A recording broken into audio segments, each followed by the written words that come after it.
All right, everybody, welcome to another episode of the Break the Rules stream, breaktherules.tv, patreon.com/breaktherules. You know it, you love it. Mike Cernovich is coming. Mike Cernovich is coming. Don't you worry, he's going to be here soon. Meanwhile, right now, we have for you Styx Hexenhammer 666 coming back. The amazing Styx, along with the certified health nut, Troy Casey, and I think that Styx is going to... I think that Troy is basically Styx from the future. That's what I think is going on here. And Troy, how old are you? I'm 56 today. 56. Can you believe that? That's what I'm saying. He's Styx from the future who decided to get out of the whole goth thing and go into sunny California and start taking mushrooms all the time. And I don't know, like, it is very interesting because, Troy, we're going to be talking about plant medicine today, both of the health variety and both of the psychedelic variety. When it comes to the kind of lifestyle that you live, you could say it's kind of like this California hippie lifestyle, you know, like with the surfers and things like that. And it's something that I think a lot of people on the coastal areas... Oh, no! You mentioned the mushrooms and the cop showed up, maybe. Oh, God. Okay, everybody subscribe. We're going to get Troy Casey back. He's he's been running away from the Archons. The Archons are out to get him. That's what's going on. How are you, Troy? Back with us? Doing good, man. My assistant left the other computer on, and I couldn't hear what you guys saying. No problem. I'm gonna start over from my part about you, because I was talking about you. I was basically saying that you are Styx from the future, coming back to California. You know, smoking all the... Although I don't know if you actually partake in the smoking of the cannabis as much as the microdosing of the various psychedelics out there. Where do you stand on cannabis? That is a plant. That is part of plant medicine. Let's start with that first. Look at the comment. Imagine being a boomer. Oh, that's cruel. Come on. Well, I think cannabis, like almost any subject on this planet, is governed by the two forces that we have, yin and yang. And you can talk positively or negatively about it infinitum. I'm going to talk always about whether you talk about food or plant medicine or whatever, you know, is it organic? Is it sourced from a good source? If you're going to be smoking marijuana, there's plenty of people growing it with glyphosate and other pesticides and other farm irrigation, just poisons on the farm. I know people that live up in Humboldt. Not everybody grows pure, so you're going to be wanting to source good. And then marijuana has a good side of it. It's fire. Chucking it down your lungs can have an effect on that. But it also can give you insight. It can give you some creativity. Now, that doesn't make everybody who smokes weed Snoop Dogg, right? Because then you want to look at your life. And is the life that you're creating, is weed making you lazy? Is it keeping you in the same loop? Is the smoking affecting your lungs? And then balance it out. It's all about balance. If you either use it or don't use it, do you have an addictive personality? And so I don't advocate smoking marijuana on my channel, but I talk about what I do and my own addictions and what I utilize or don't utilize. And currently, since lockdown, I've been enjoying spliffs for the last year and a half after being sober for many years. And my business exploded. And I realized being a little bit more calm and less aggressive and all up in people's grill is actually good for everybody around me. And so that's where I'm at right now. And I bought a vaporizer to save my lungs a little bit. So I like to be the yin and the yang and also as open as possible, you know, and I don't want to smoke forever. And the vaporizer does help a little bit, but yeah. And I like being clear, crystal clear for long periods of time and executing certain missions from that level of clarity. So does that answer your question? That's my personal experience, which I can only teach from, right? And then there's two sides to look at it. And then there's always quality and the level of medicine that you're ingesting. It absolutely does, and I see a comment over here from Miller Twice. And by the way, need those super chats, people. That's really going to help BTR. But Miller Twice says weed is degeneracy. So there is this idea that a lot of, let's say, more reactionary people have today, that a lot of these various plants that people ingest end up being abused by people to such an extent that most people are not going to be like you. Most people are not going to be like Joe Rogan. Most people are just going to go the easiest route possible. And I'm curious, Styx, what your opinion on that is as well. I think there are a lot of people that use weed in a lazy sense, but then that's no different from any other substance. I used marijuana, although I never really liked it back when I was doing psychotropics of various kinds. I never really liked it as much as like LSD or shrooms or something like that. Morning Glory and Amanita muscaria were my favorites, along with salvia, because I was doing it mainly for spiritual purposes. That was my adventure at the time. What happened actually, and this dovetails into something that you spoke about when we were still not recording, which is my overdose. What happened is then I was smoking the weed, wanted to be high for entertaining purposes. And of course, that was legal at the time when I was smoking the spice that I used, ended up overdosing. And I haven't used any mind altering substances other than I was a smoker for a while, alcohol, which I've quit just for, health purposes, basically. And then caffeine and tea and stuff like that. But like if you get really good homegrown chamomile and you put a lot of it into the nice hot water, it'll hit you like a goddamn freight train. It'll hit you almost as hard as weed. That's not even an exaggeration if you use enough of it. But are you talking about the chamomile that you buy in stores, or are you talking about homegrown? You can get good chamomile at a co-op from hippies, maybe. Other than that, you got to grow it yourself. Roman chamomile or German chamomile? Roman. Troy, do you agree with Styx on this?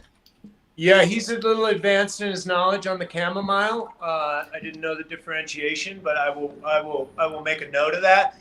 And yes, chamomile tea, and we talked about this earlier before we were live. I do believe that people need more yin right now, and chamomile is excellent for that. And just the knowledge of plants, because sometimes you do need a little bit of yang, or you enjoy a little caffeine buzz, and sometimes look, we're talking about plants, and we're only talking about a couple. And there's thousands of them, and our relationship with plants is old. Their ecological development is a lot longer than ours. And so we have traditionally made medicines, foods, housing, energy from firewood. We still burn firewood. And so our relationship with plants has been subjugated for our modern domestication and being away from plants. But I think it's very important to really understand them at a much higher level. And do you also think that when it comes to the cultivation of plants, getting closer to the earth, things like that there's going to be some kind of shift? And I'm going to be talking about this when Mike Cernovich gets here as well.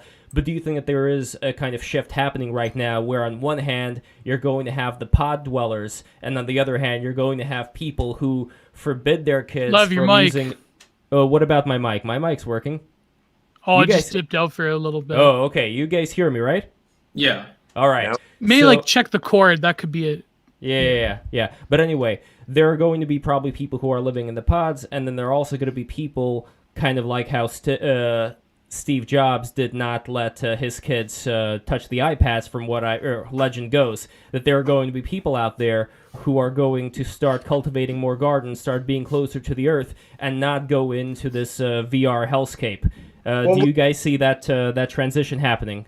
We're already doing that here in Sedona, Arizona. My friend Shams Tay, he's here. He's got the Sedona Greenhouse Project. And I'm like, how are we going to get all the kind of commercial retirees with beautiful $1 million homes to mix with the hippies living in their vans, and then the other medium people? Well, food sovereignty is critical. If the trucking goes down, we get all of our stuff from California, all of it. And you see what's happening in California. So we built out the Sedona Greenhouse Project, And lo and behold, these old people have these projects, and we roll up with like 30 people, and we change their garden or their yard or whatever they need like that. They did my yard as well. And so we are focused on food sovereignty. Now, we don't have complete greenhouses and a store set up on the highway, which we will soon, but there's only 10,000 residents here. And the Yavapai Preparedness Group, just north of us, is the #1 preparedness group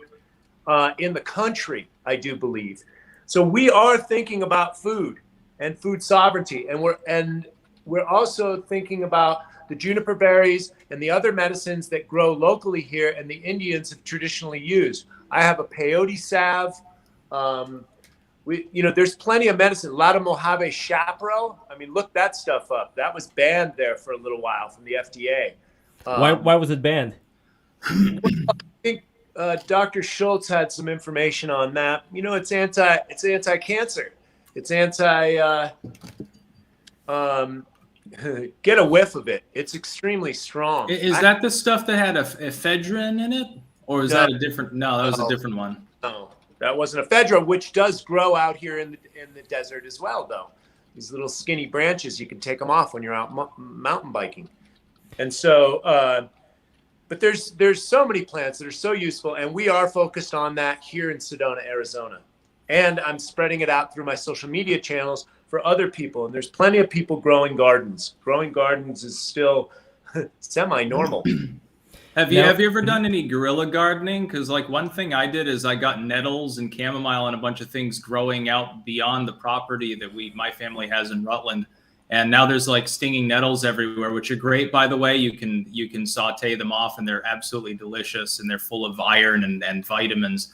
And chamomile is now, it grows everywhere there. And I think there are a bunch of other flowers actually up out in the woods out behind the house now too, because they were tearing out this huge area to make a path. And I figured, well, it's already tilled up. Why not? Yeah, we are bombing it with mycelium. And they just did my yard. I don't know if I can get this camera to work properly. You're not on camera right now. And by the way, there we go. All those who are listening, don't forget to subscribe. BreakTheRules.tv if you like what you're hearing right now. And check your local laws if you want to do guerrilla gardening. Exactly. So they're just doing some permaculture on here and getting the soil ready. And somebody already did the yard. See, we're here in Sedona. Right here, we got the stone Buddhas all around us. But we are focused, and I've never grown food my whole entire life. I lived in the big cities. And so this is the first time for me. And but I do think food is the most important, pretty important. So as far as the amount of deaths that occur in the United States today, whether we're talking about obesity, heart disease, all this kind of stuff, what is the average American diet? I mean, I could guess what it is, but I'm not in the actual homes of the people who eat in a particular way. And also, Styx, do you notice there is a difference in Europe, let's say, where you're living right now, as far as what people consume? I know you're a fan of ketchup, by the way. We're going to get to the ketchup question. We didn't finish about weed, Lev. Ketchup, which is full of corn syrup, is my main guilty pleasure. There's a huge difference, number one. I would say if you look around at stores here, Americans might be surprised because a lot of the products will be imported from Mexico, parts of Central America, the Caribbean, or in some cases at least processed in China. Here it's almost all European because of their trade agreements. So most of the food that's consumed here came either from the Netherlands or from a nearby country like France, Belgium, the UK. Sometimes, I know that's not part of the same economic community fully anymore. I think in the United States, there's a huge differential that I don't think exists quite as much here between people who have healthy and unhealthy diets. So you'll have like one group of people, they eat nothing but television dinners and chips and soda. And you'll see, like, if you go to the store, especially in the United States, the person has like 5 or 6, 2-liter Coca-Colas and a bunch of chips and hot dogs and shit like that. Or they're on the flip side and they're like uber into the health thing, and it's just a pile of vegetables and fruit, sometimes even to a fault. I think there's more of a moderation here. It's like vegetarian stuff, I think, even though there's a huge offering, is probably less common because of the sausage culture here. You got the Hema Rookwurst and things like that. It's definitely overall healthier. The other part's physical activity, because I mean, half the population here probably bikes more often than they drive. Problem is, the United States, things are more spread out because there's more room, and it's not necessarily quite as possible to do that for the average person. And Troy, what has been your experience? Because I know, like, living in California, there's generally going to be a lot more, especially the people you hang out with, a lot more healthier people. But Americans in general, and it's very unfortunate, but I think we did, in a certain way, succumb to there being too much creature comforts, that there wouldn't be that much of a reason for people to eat. And also, what would you say about food deserts? You know, the idea that there would be certain places where people wouldn't be able to afford anything good to eat. And by the way, Mike Cernovich is here with us for the first time on Break the Rules. Welcome, Mike. It is a great pleasure to see you. Let us do a quick test of the audio right now. Can you hear me? Can I hear you? 1, 2, 3, 4, 5, 6, 7, 8, 9, 10. Excellent. Nice. That sounds great. So we were just talking about food deserts right now. That's the question that I proposed. How much Talking is it about what? Food deserts. The idea that certain things that, let's say, Troy and the people he knows would be able to get, not only food, but also gardening, herb medicine, things like that, that most Americans are not able to access this. And this goes back to what I wanted to ask regarding whether we're going to be seeing a split of people who are going to succumb to the live in the pod, eat the bugs culture, and others who would, you know, I guess I wouldn't say rule over them. Some would just go independent, live in their own ways. But whether we're going to see that split happening. So, Troy, I'm curious what you make of the food desert situation. And is this something that can be remedied? Or is this too big of a problem? Food deserts already exist in the ghetto. You know, food deserts already exist traveling across the United States of America, going into AM, PM, and whatever convenience store. Food deserts exist already in Mississippi, where they invited me down to speak, but they said, hey, you can't talk about organic food. And I'm like, why is that? Well, it's not really available. The bait store, gas station, check cashing place doesn't, sell anything else but Twinkies and Pringles. And so food deserts already exist in certain areas, right? I can't get food when I'm traveling. There's nothing I can buy in a convenience store. I've already done the math. Maybe some plastic bottled water, maybe an unripened gassed banana or some very toxic peanuts. I don't know, but that's the most natural stuff you're going to get into a 7-Eleven on the road. And Chipotle is a big upgrade from there because at least they're non-GMO and whole foods. And you can usually find that on the road. So I'll say that. But other than that, food deserts already exist. My understanding is only 4 to 6% of the food on the market is organic. And even with organic, that doesn't necessarily always mean what people assume it means. Like, there are various loopholes into getting the organic label, right? Correct to a certain degree, but at least you're moving towards a higher quality. Somebody's paying attention, and those certifications aren't cheap. But yes, that is true. There's higher grades of organics. There's Oregon TILF certification. There's like 37 governing bodies of organics and quality assurance. And so the higher grade certifications are better. USDA organic certification is only 3 years, no pesticides. It doesn't cover composting and fallowing. It's not true organics. So the USDA is just a step above commercial, to be honest, if that's all they're doing.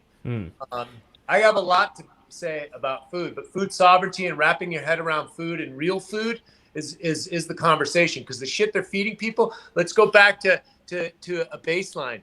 70% of the American people are obese or overweight right now. That is a health issue, major. There was a pandemic. There was an epidemic before the pandemic. Yes, indeed. And we are going to be doing for some YouTube purposes, OPSEC. Our next stream, by the way, is going to be with Clint Russell, aka Liberty Lockdown, and half of it, the second half, is going to be on Odyssey. That's going to be the uncensored version. YouTube, it's going to be too hot for YouTube. But anyway, Mike, I would like to ask you that aforementioned question regarding whether there is going to be this split. I think we're already seeing it to a certain extent, but this Great Reset idea, I doubt that the people who are in the know as far as what's good for their health, as far as paying attention to various technological trends, I doubt they're going to be the ones who are going to be living in the pod and eating the bugs, so to speak. So what do you see happening down the line? Do you see it being a split, sort of like in the Time Machine, with the Eloi and the Morlocks? Although in that case, the Eloi were totally brain dead. They were just living on behalf of the Morlocks, and the Morlocks were using them for food. So that's not a great example, but I am curious, Mike, what do you think will happen down the line as far as health, mental health, and what people will end up consuming? I feel like I'm not sure which angle you're taking, because there's so much on Twitter that I'm thinking about right now with the great divorce, the national divorce, which I don't see as being a remotely credible, because logistically, how would that happen, right? What I see happening in the future of the U.S. is like Mexican drug cartels meet Neil Stephenson Snow Crash, right? So a lot of people, you hear about the cartels, the Mexican cartels, and what are they really? Well, what happened was a group of Mexican special forces soldiers felt like they were being mistreated, not being treated well by the government, and then they just left. And then they decided they were going to become their own sovereign entity, so to speak.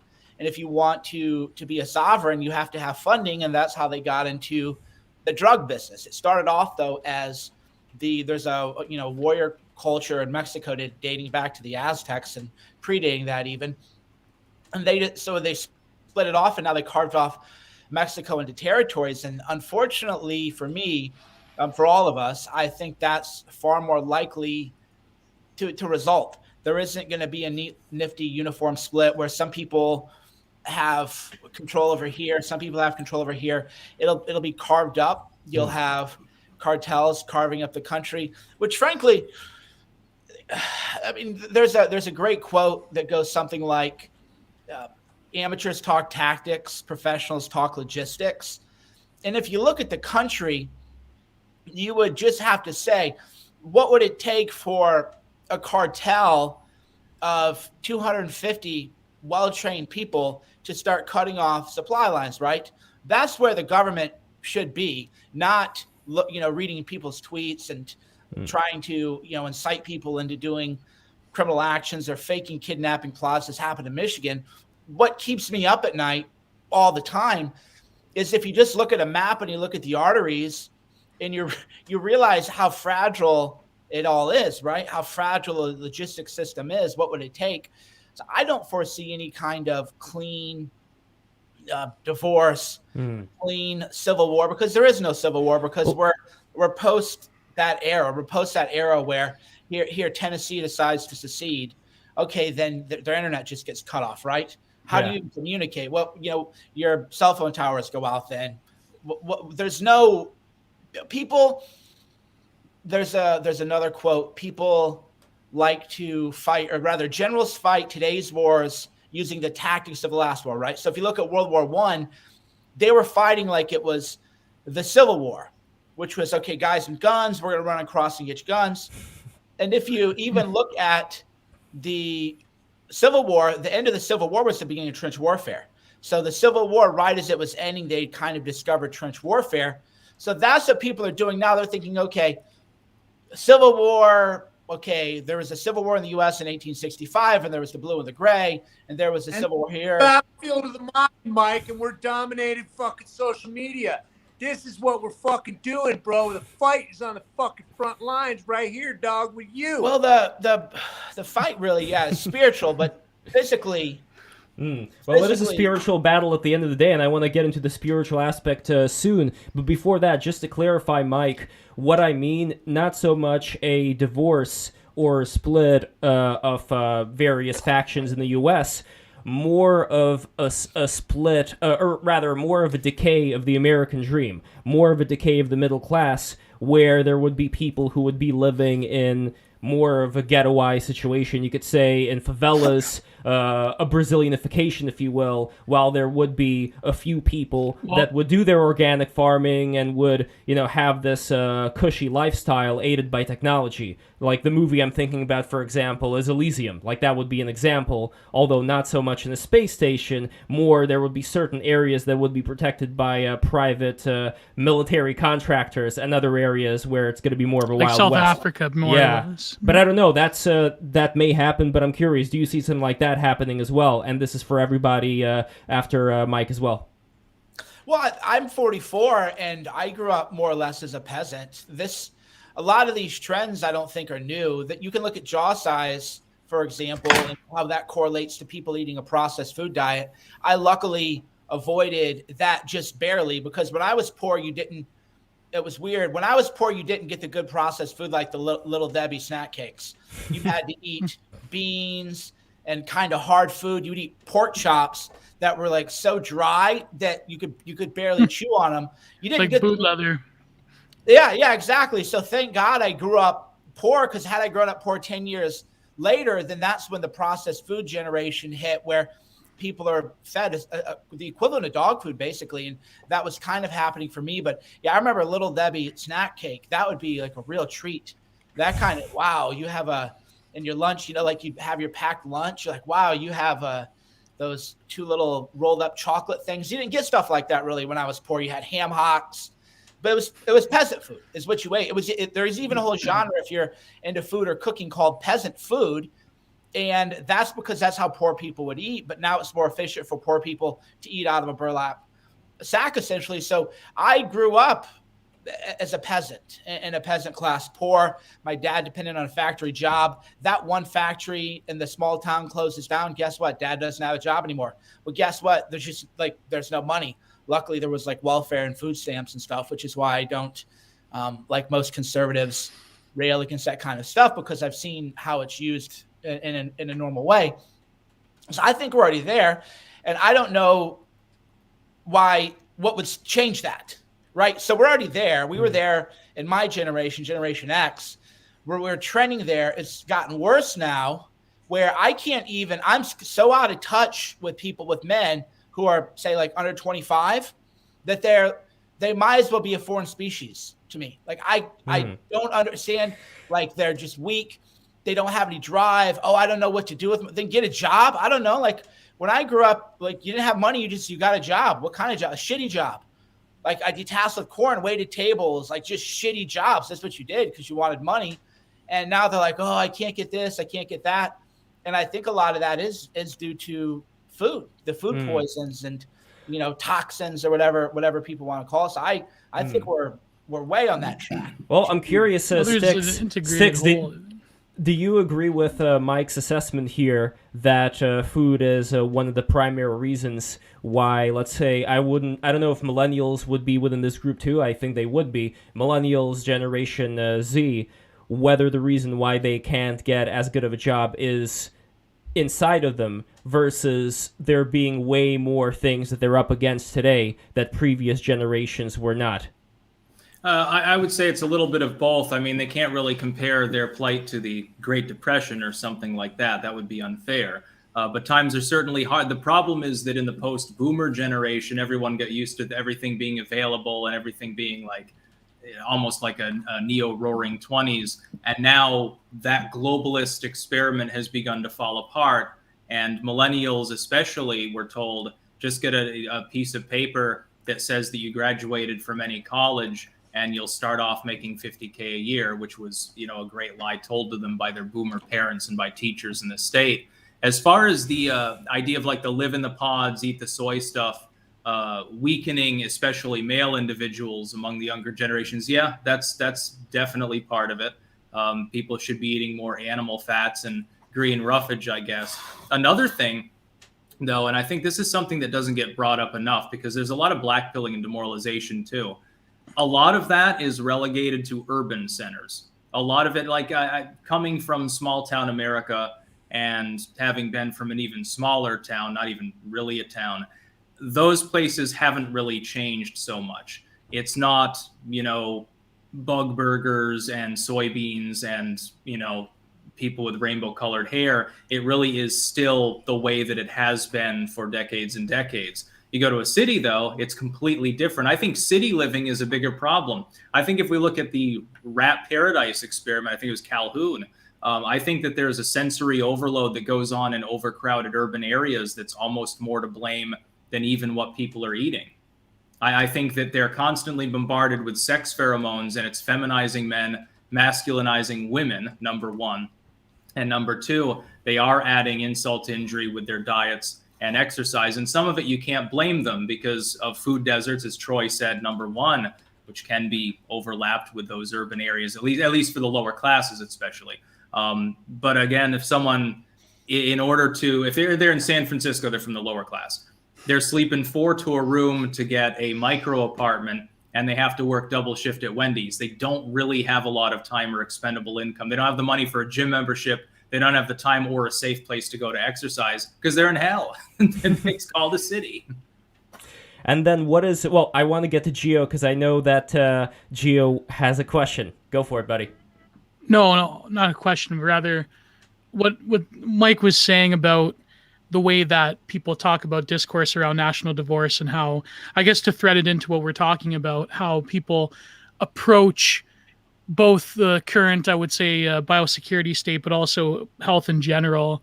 I mean, I know it's a meme, like the right-wing bodybuilder, but I do think that, speaking of right-wing bodybuilders, it's funny because I remember BAP said that you can envision political rebellion or divorce in the 21st century as similar to like the cartel wars in Medellin in like the 80s. It's not going to be, I think, some dramatic, like, everyone who is of the blue camp go to this state, everyone who is of the red camp go here. There's sort of a air of impossibility to that.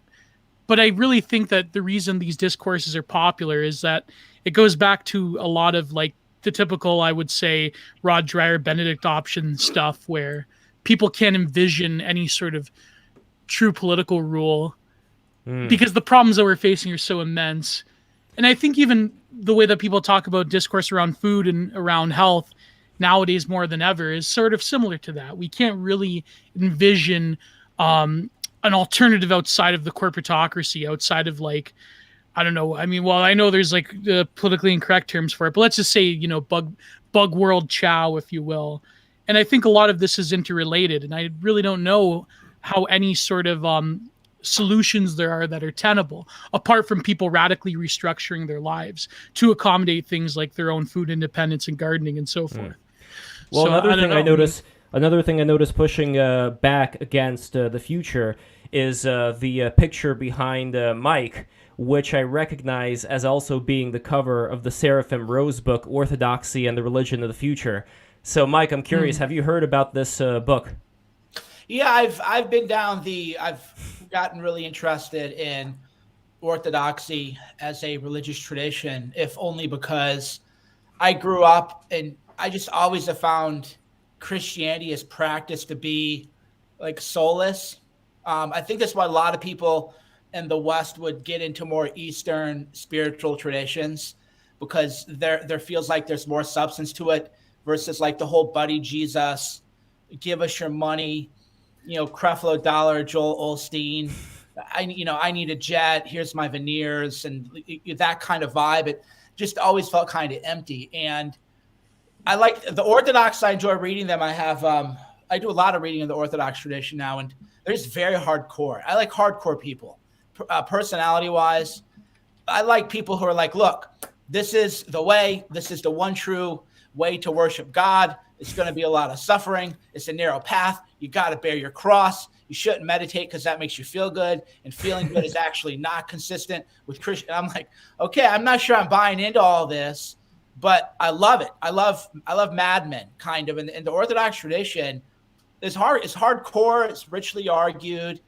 So I go down various religious rabbit holes. I went down the Gnostic rabbit hole years ago, and then later, because when you read any kind of spiritual text as you get older, it does change because your own interpretation changes based on your own life. So I like the warrior iconography. I just always thought Christianity, and here goes my presidential aspirations down the drain as this gets clipped out of context, but it just felt soulless, right? Like you go to a church, you know, fake people, very judgmental, anytime I even notice that even when I tweet something religious, people assume I've never read the Bible. And they'll be like, well, that's not right according to the Bible. I was like, I guarantee you that I've read the Bible more times. Like you don't know anything about me. You don't know anything about my past. Like I'm just some avatar. I remember the Islam tweet was a particularly spicy one.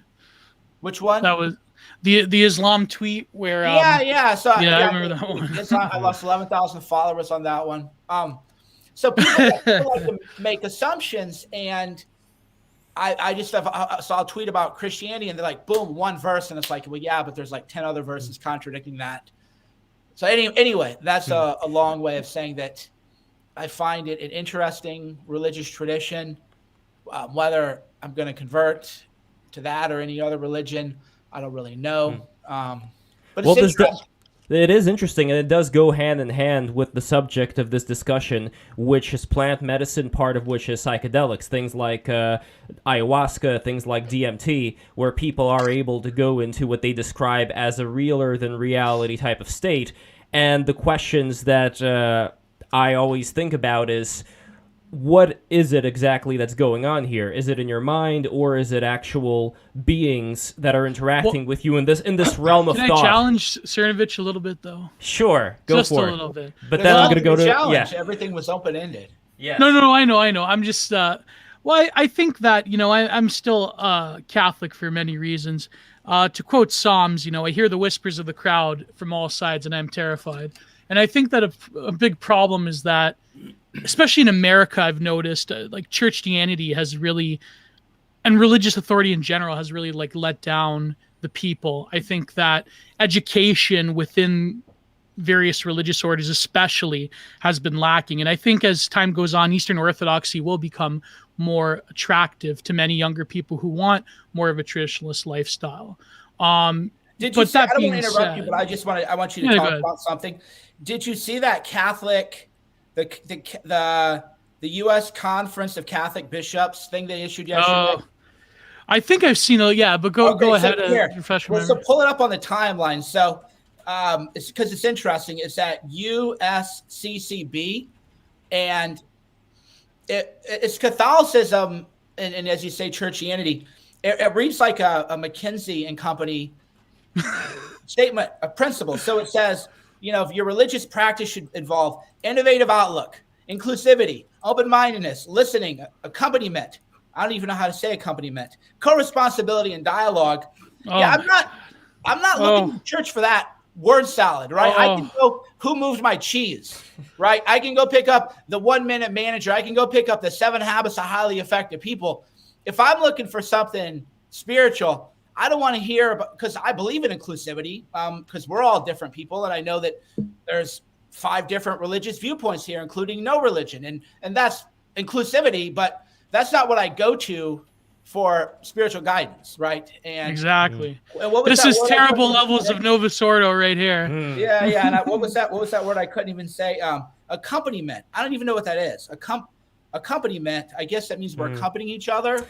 It sounds like something out of Tumblr, honestly. Like a lot of these. Really. And this is the U.S. Conference of Catholic Bishops, right? And then they're wondering, why doesn't anybody go to church? Well, there you go. This is what I mean. The American clergy, especially. I hate to say it, but I think we're going. I think honestly, we're going past a lot of this stuff, where a lot of these things, unfortunately, are going to be givens. But people are going to have to make a choice in the future whether they're going to go into some particular religious faith and not really go outside of it, like you were talking about, Mike, or whether they're going to be exploring various things and figuring things out, which is with its pitfalls. But this is, and I know, Styx, you only have 10 minutes left. You got to hard out. Where do you see yourself as far as this question of exploration? Because one of the things that were being brought up in your conversation with Jonathan Peugeot, highly recommend you guys check out that stream on breaktherules.tv. But one of the things was, I believe Jonathan talked about how when you are following this particular faith of Christianity, you're already headed into the direction of apotheosis with the one true God. And any other, let's say, adventurism within the mystical realms almost seems like you're wasting your time, as opposed to just doing something that you're going to have to do eventually. I don't want to phrase him wrongly if I said something not exactly to what he meant, but that's pretty much what I personally got out of it. So, Styx, let me know what you think. Well, I still hold to my initial opinion, which is that there's more than one mountain you can climb, and that would be effectively claimed by any religion and by subgroups within religion. Sometimes they fight one another over the same thing. I actually got done editing a work not long ago on Christian mysticism, speaking about that. And it goes through and talks about some of the philosophers and greater minds, Aquinas, Spinoza, and so forth. It even talks about the use of anesthetics at the time. This is, really early 20th century, and how they had to debunk or rather refute the concept of authentic mystical experiences that were witnessed by people well under the influence of chloroform and things like that, because people would swear up and down, hey, I was a mystical experience, there were angels around me and stuff, or just general feelings that people had. It was interesting, though, that at least a few of the more pagan minds of prior times, Proclus is a big one, are always given a pass by these people, in the same sense of Dante saying, no, the virtuous pagans, they're not actually suffering in hell. It's not in heaven. It's a little bit of a workaround that I've seen. I would say, though, that gets a little bit off the topic of plant medicine. I think related to religion, though, it's an interesting thing we could talk about as well sometime and have more of a fleshed out conversation. Because, the coevolution there is, even from you look back at the concept of mistletoe within Norse mythology, and then taken by latter-day pagans, the idea was that if mistletoe ever crossed the threshold of a church, that would bring the end of the Christians' tyranny and so forth. And now occasionally groups of Wiccans will take mistletoe into the church just symbolically, and it's very, very cringy and funny. Well, I definitely want to do this again if you guys are interested in talking about the religious aspects as well. But going back to psychedelics, I'm going to ask again the question that I asked before related to this DMT landscape. From your guys' opinions, what do you think is going on here? Is this an emanation from realms beyond ours, or is this something that simply happens inside of your mind? Yeah, I would say that I wish that stuff like that happened inside of my mind, because what I see is not anything that I could have ever imagined, right? So I don't know that resent is the right word, but I find the idea that if you do a ceremony with ayahuasca in Costa Rica or Peru or wherever people do it, you're hallucinating. And well, that would be, can I hallucinate like that now? Because the images and stuff that I see are beyond anything that I ever could have imagined. They're beyond anything that I've ever seen anywhere. And it feels more real than real, which is what I think a lot of people who have never had a lot of experience with the whatever you want to call them, the plants, the substances, the medicine, mother, whatever cliched people want to use. Because I watch these guys from Johns Hopkins go on Lex Friedman, and they're all talking about it. And I'm like, man, you guys are missing a gear. You've clearly never gone there. And then they'll say, well, we haven't, because then it would discredit our work, which I think is revealing that if you actually use the compounds you're talking about, that would make you even more of a fringe in your field, even though that's what you're studying. So when people say it was a hallucination, I would just say that, have you ever been there? Because wherever you are feels like that's where you're supposed to be. This world feels like you were taken from that world because you belong in this other place, and we're here.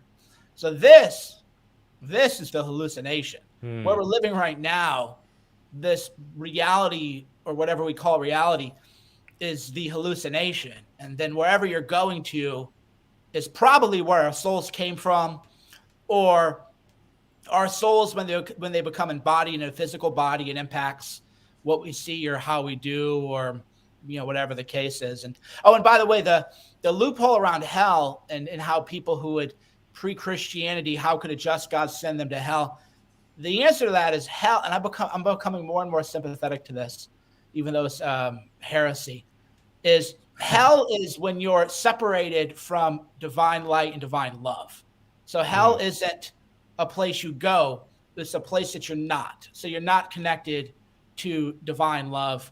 You're sort of somewhere else. And then that gets spun up as a punishment. Hell is privation, according to Aquinas. I definitely like that idea, and there is a certain Kabbalistic thing going on there that I want to get into a little bit later. But Styx, I know you have to go very soon, so my last question, starting with you, Styx, but for everybody as well, is where do you see the role of willpower playing when it comes to plant medicine? Because there is still a part of me that feels like if you use an external substance to get to a certain place without, let's say, training yourself to get there through the front door, so to speak, then it's almost like you're prematurely seeing certain things that you would have otherwise seen if you would have trained your willpower to be able to experience those, like, let's say, some of the monks do. Well, if we're talking about the concept of psychotropics, I would say that I completely disagree with that. I would say that those are states that people can access. I don't agree with, for instance, the yogic sort of opinion that opening one's kundalini or attempting to master Raja Yoga or something is dangerous or can drive you mad. Person who has latent health issues of the brain, mental health issues, maybe they shouldn't be dropping acid all the time. I love it when people try to say it causes schizophrenia, which is clearly bunk. Having made those experiences myself, it was actually when I used a synthetic substance made in China, of course, that I had a problem. Everything up until then, I may have had trips that weren't fun. I may have had trips that weren't, mentally pleasant for me. Certainly the time that I did mushrooms and accidentally did 4 doses instead of 1 because they were a different kind than I expected. It wasn't a fun trip, but it was eye-opening. It wasn't dangerous. Once you come out of it, you're like, oh, that was interesting. And that's really what happens. Interesting. And Mike, what do you think? Well, that's why I like to hear the Orthodox perspective. I just watched one of the father, I forget his last name. Spiridon? Yeah. So he calls it heresy and sorcery and everything because it's something I think a lot about because I was pretty atheist hedonist before plant medicine. Just like get paid, get laid, go to the gym, have your hedonic pleasure. And life was really very simple, actually. It was very simple to live that way. And then, once you get a lot with the plants, I'm like, okay, so God is totally real. So now I'm in the phase of, well, which God, which tradition? And then so that's why I like those guys to say that's bad, that's wrong. Like I said, I've done meditation for years. I've read a lot of spiritual writing for years. Other than Emanuel Swedenborg, I don't think I've ever read any account of someone experiencing what you can experience with the plant medicine. So the thing that I hear a lot of people say is, well, plant medicine, and this is what the father said in his video, is, well, that's a shortcut to a divine state. You can get there on your own. And I would say, well, I've read a lot of theology over the years, and other than Emanuel Swedenborg, I don't think anybody's ever come close to the states that you experience and the connection to divine love, the sense that, like, I believe the Bible, like if you're on, say a gram of mushrooms, so where you're not totally flipping over into ego death, but you're like plugged in, right? You're plugged into whatever it is you're plugging into. The Bible, it makes so much sense. Yeah, we should love everyone. Why do we treat each other like this? I can't believe when you harm one of us, you're harming yourself. Hurting others, even when they hurt you, is hurting yourself, is hurting the collective. And you believe all that, and then of course you come back to the real world and somebody cuts you off and your mother, and it goes away, unfortunately, although I think over time it gets better and you can connect more to those states. But I can just say personally, having done a lot of religious training for a very, very long time, I don't think you can get anywhere close to that you can get on a gram of mushrooms with some real insight and some real journeying. I think it's completely different, night and day. And before we proceed further, Mike and Troy, any final words for Styx? Because I know, Styx, you got a heart out right now. Any final things you want to ask him or tell him?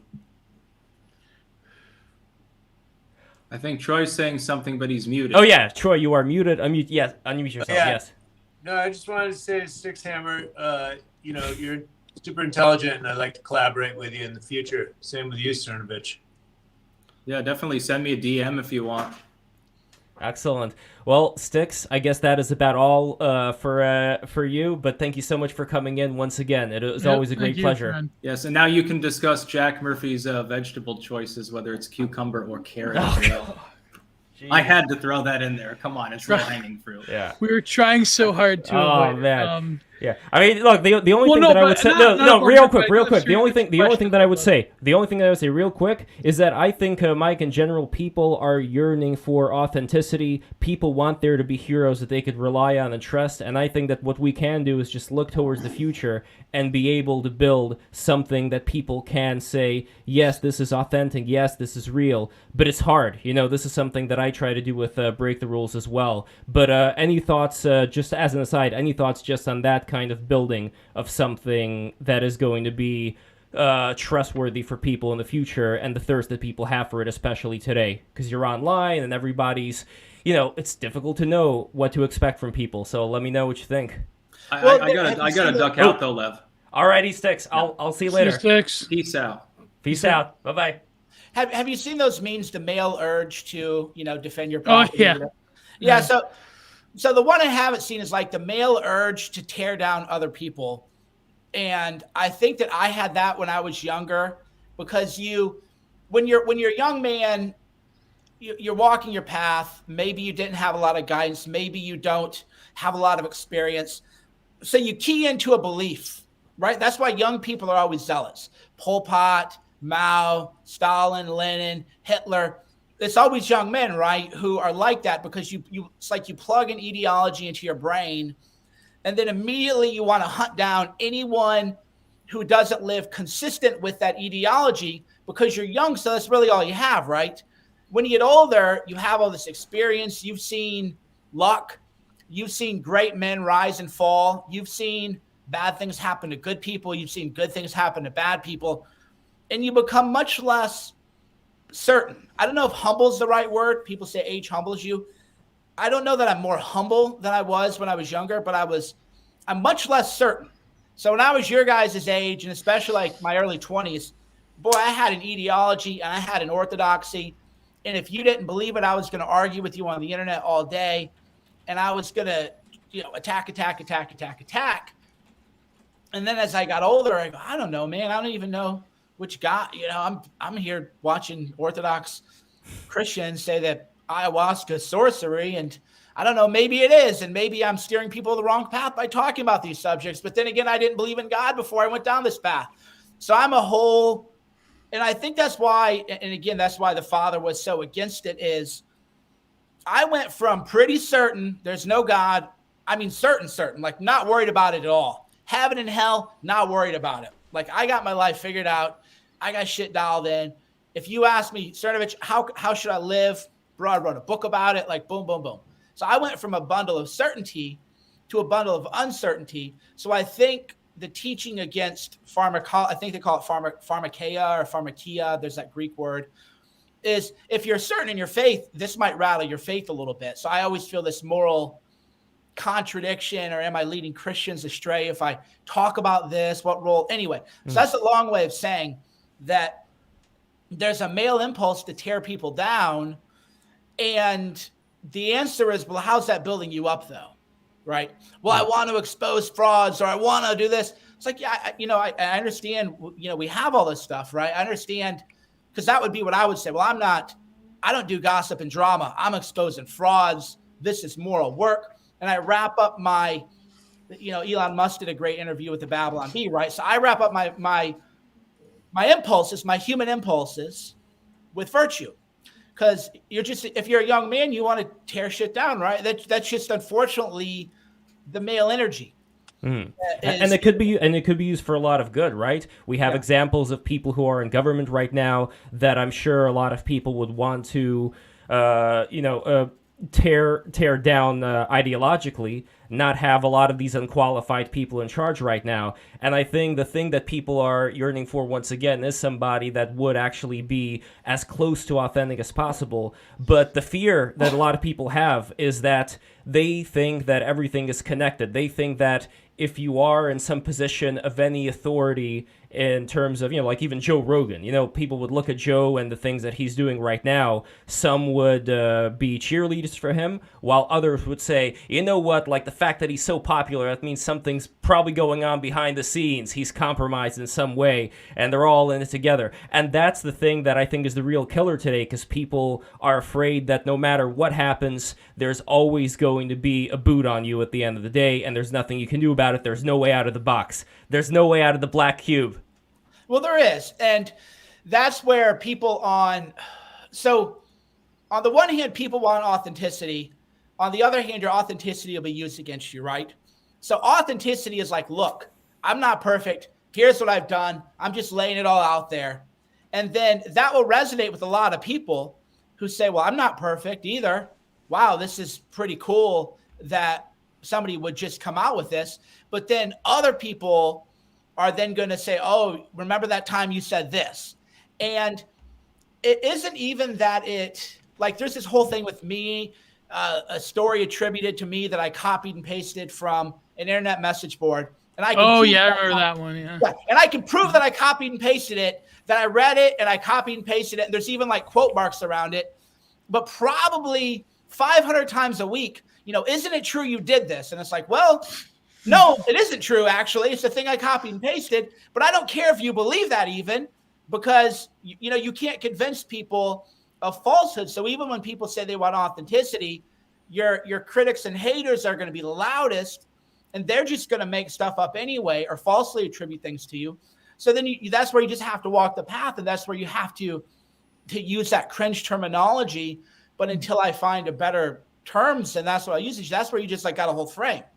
So people going to believe things about you, and this is what I've told other people. I go, look, man, people are going to believe things about you that are false, that are often horrific. And part of living in the public is you just have to be chill about that. You just have to accept people are going to believe things about you that aren't even true. And then the flip side is other people are going to believe things about you that aren't true, but that make you look good. And that's part of the whole salad of living life at scale, because our human brains are not, that's why you see so many people have a meltdown, right? Yeah. Human brain isn't meant to live life at scale. The bigger you are, it's like being in a small town, right? If you live in a small town, 100 people, how many murders you can have in a year? None. How many murders you can have in 10 years? None. 100 years, maybe one, and people are going to talk about that for the next 100 years. You become a public figure, you're probably read by murderers. You're read by right? You are. Yeah. At some level, you're read by schizophrenic stalkers who think that you're communicating to them. Like David Letterman had a restraining order issued against him 20 years ago because a woman went to a judge and said, David Letterman is talking in code to me through the TV. At that level of scale. So your mind isn't made to live at that level of scale, where it's like 100 times a day, people are just like, and you could just be like, it's not true, because if something isn't true, you want to cry out like that's not true. That's human. And you have to overcome those impulses. So that's where the struggle is. But it only gets, so for somebody like Joe Rogan, I mean, let's just take something that's obviously not true, right? But that would bother you if you were, say, Joe Rogan. There's a lot of people who believe that he doesn't think trans people have a right to live, right? That's so clearly a lie. And it's a cruel lie. It's a wicked lie, because it's just not true. He just doesn't think biological men should be able to compete against women in combat sports and maybe other sports. A pretty narrow view. So he accepts 99% of trans orthodoxy, 1% disputed, and now that means, he's literally killing trans people. You have to accept that, right? You just have to accept that people are going to believe things about you true. You have to believe, if you're living an authentic life, that people are going to believe that your worst moments are true too, but they are true. And then they're going to try to define you with your worst moment. Most people are not equipped to that. You have to have specialized training to actually learn how to do that. And that's why I tell most people, don't try to be an influencer. Don't try to be an internet personality. Rent a good job, or get a good job, have an anonymous Twitter account, shit post. I'm screwed. Shit post from an anonymous account, and, have fun and do life that way, because people really do underestimate the crushing psychological pressure that it is. And people go, oh, pressure, all you do is you sit there and talk. That's all a person does. I was like, no, you sit there and talk, and then people send emails that they're going to kill you and pictures of you out in public, and they, spread lies about you. How would you feel if you went into the office and your coworkers were texting to each other that you're like a neo-Nazi or something? But you just sit there and do your job as your coworkers are like, texting. But I notice if you're upfront though with your beliefs, I notice that they tend to go after you less if you're explicitly right wing, as opposed to someone who is like a Joe Rogan, who is probably more on the fence with everything. That they'll go after you like more if they think that they have this like moral in on your sort of worldview, your Weltanschauung, your worldview.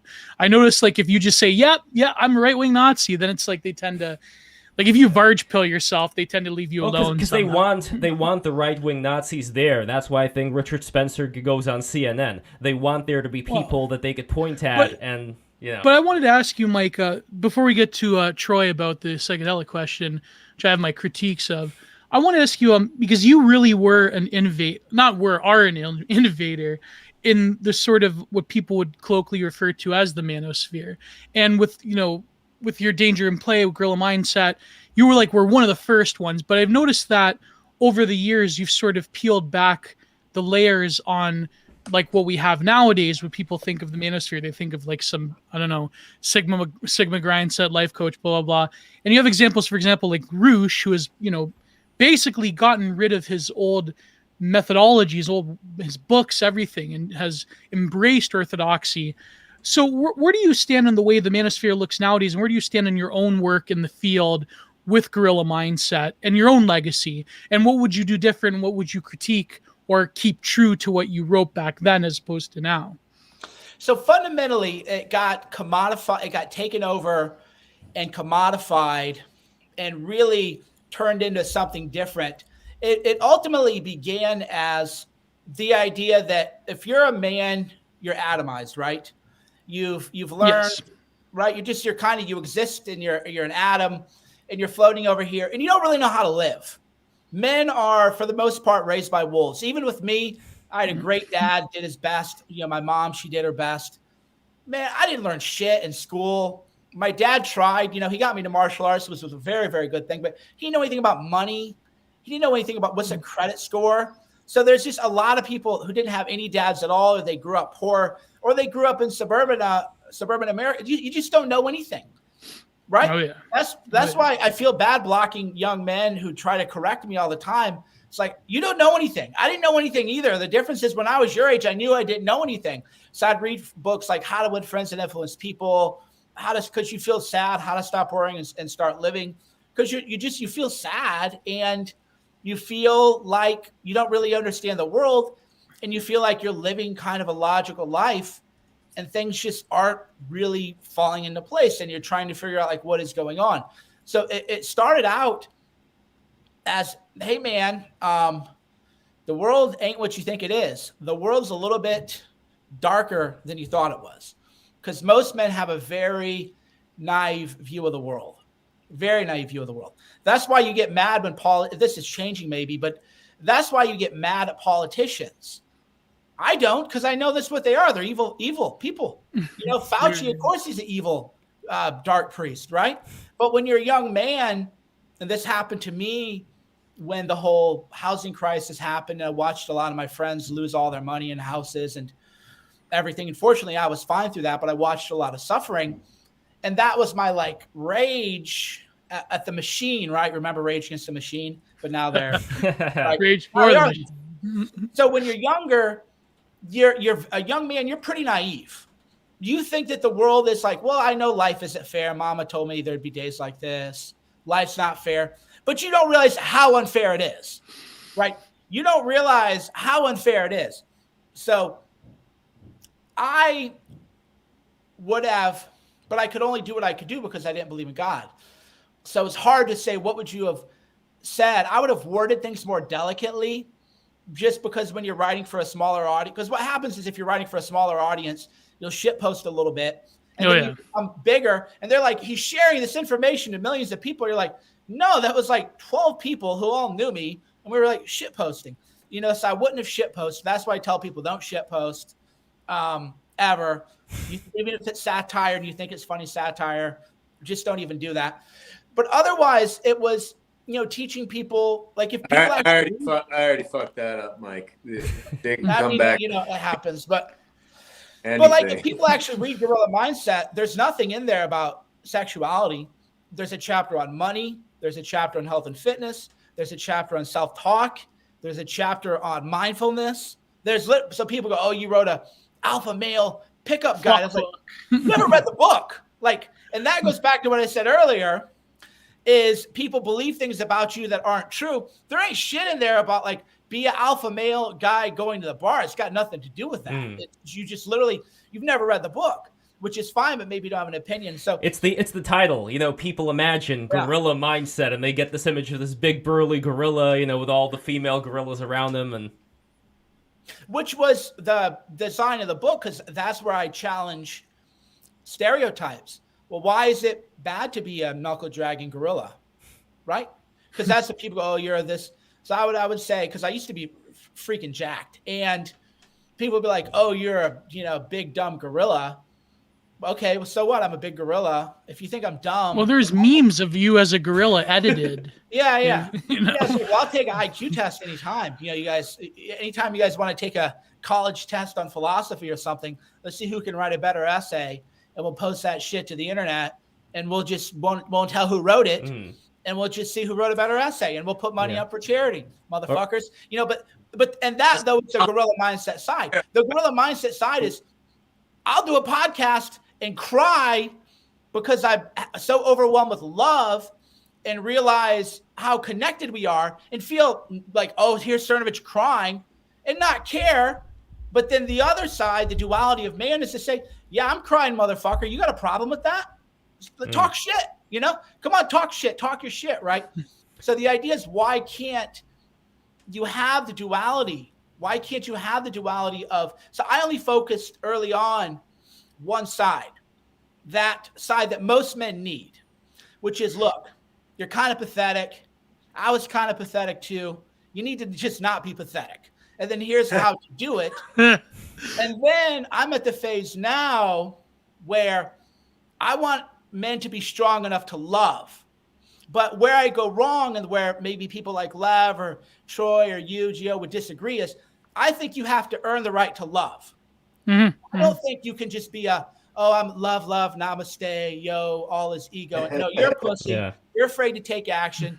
You're afraid to do shit. And you're using LSD or mushrooms to check out of life because you're a coward and you're afraid to do the work, right? Kind of. But other people would disagree, and I respect their point of view, because other people would say, well, fundamentally it's connection to spirituality and not seeking lust and everything. So I don't even have a strong point of view, even though I can argue that point of view. But to earn the capacity to be loved, that's a great point. Even the Desert Fathers would talk about that as well. But I think that's great, because a lot of people, I had this video that sort of became more popular on my channel, where I talk about the Manosphere and Giant R Productions, youtube.com/Giant R Productions. Yeah, it came from the mythopoetic men's movement. And I wanted to ask Troy, actually, to get your opinion on this, because you've been hanging out. And where do you think, especially young men, have gone wrong? And where do you think that the capacity for things like love have been lost from us? Oh, but before that, did I cut you off, Mike? I hope you finished here. No, not. I tend to spaz out with my autism, so don't worry. I'm a monologuer, so no. This is the podcast for you.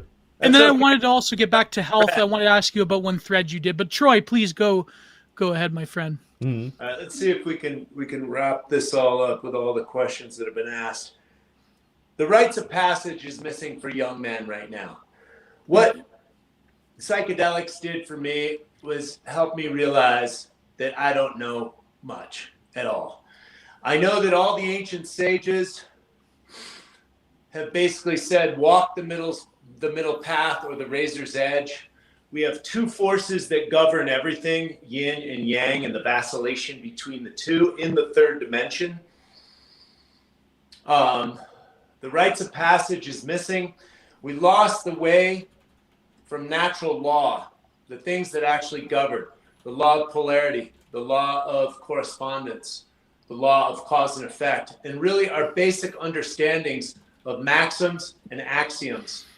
The human species needs fire, water, food, and shelter to survive. Our ecosystem is hospitable for human species if the water is pure, if the air is pure, and if the soil is pure. And so with those basic elements, I go out into the social media sphere because I do believe the final battlefield is on the human mind. And using the laws of alchemy and speaking into existence, no different from the Wright brothers wanting to fly like an eagle and Steve Jobs wanting to put a handheld computer in our hand. Everything that you can see in this world that is not nature was made in the mind of man.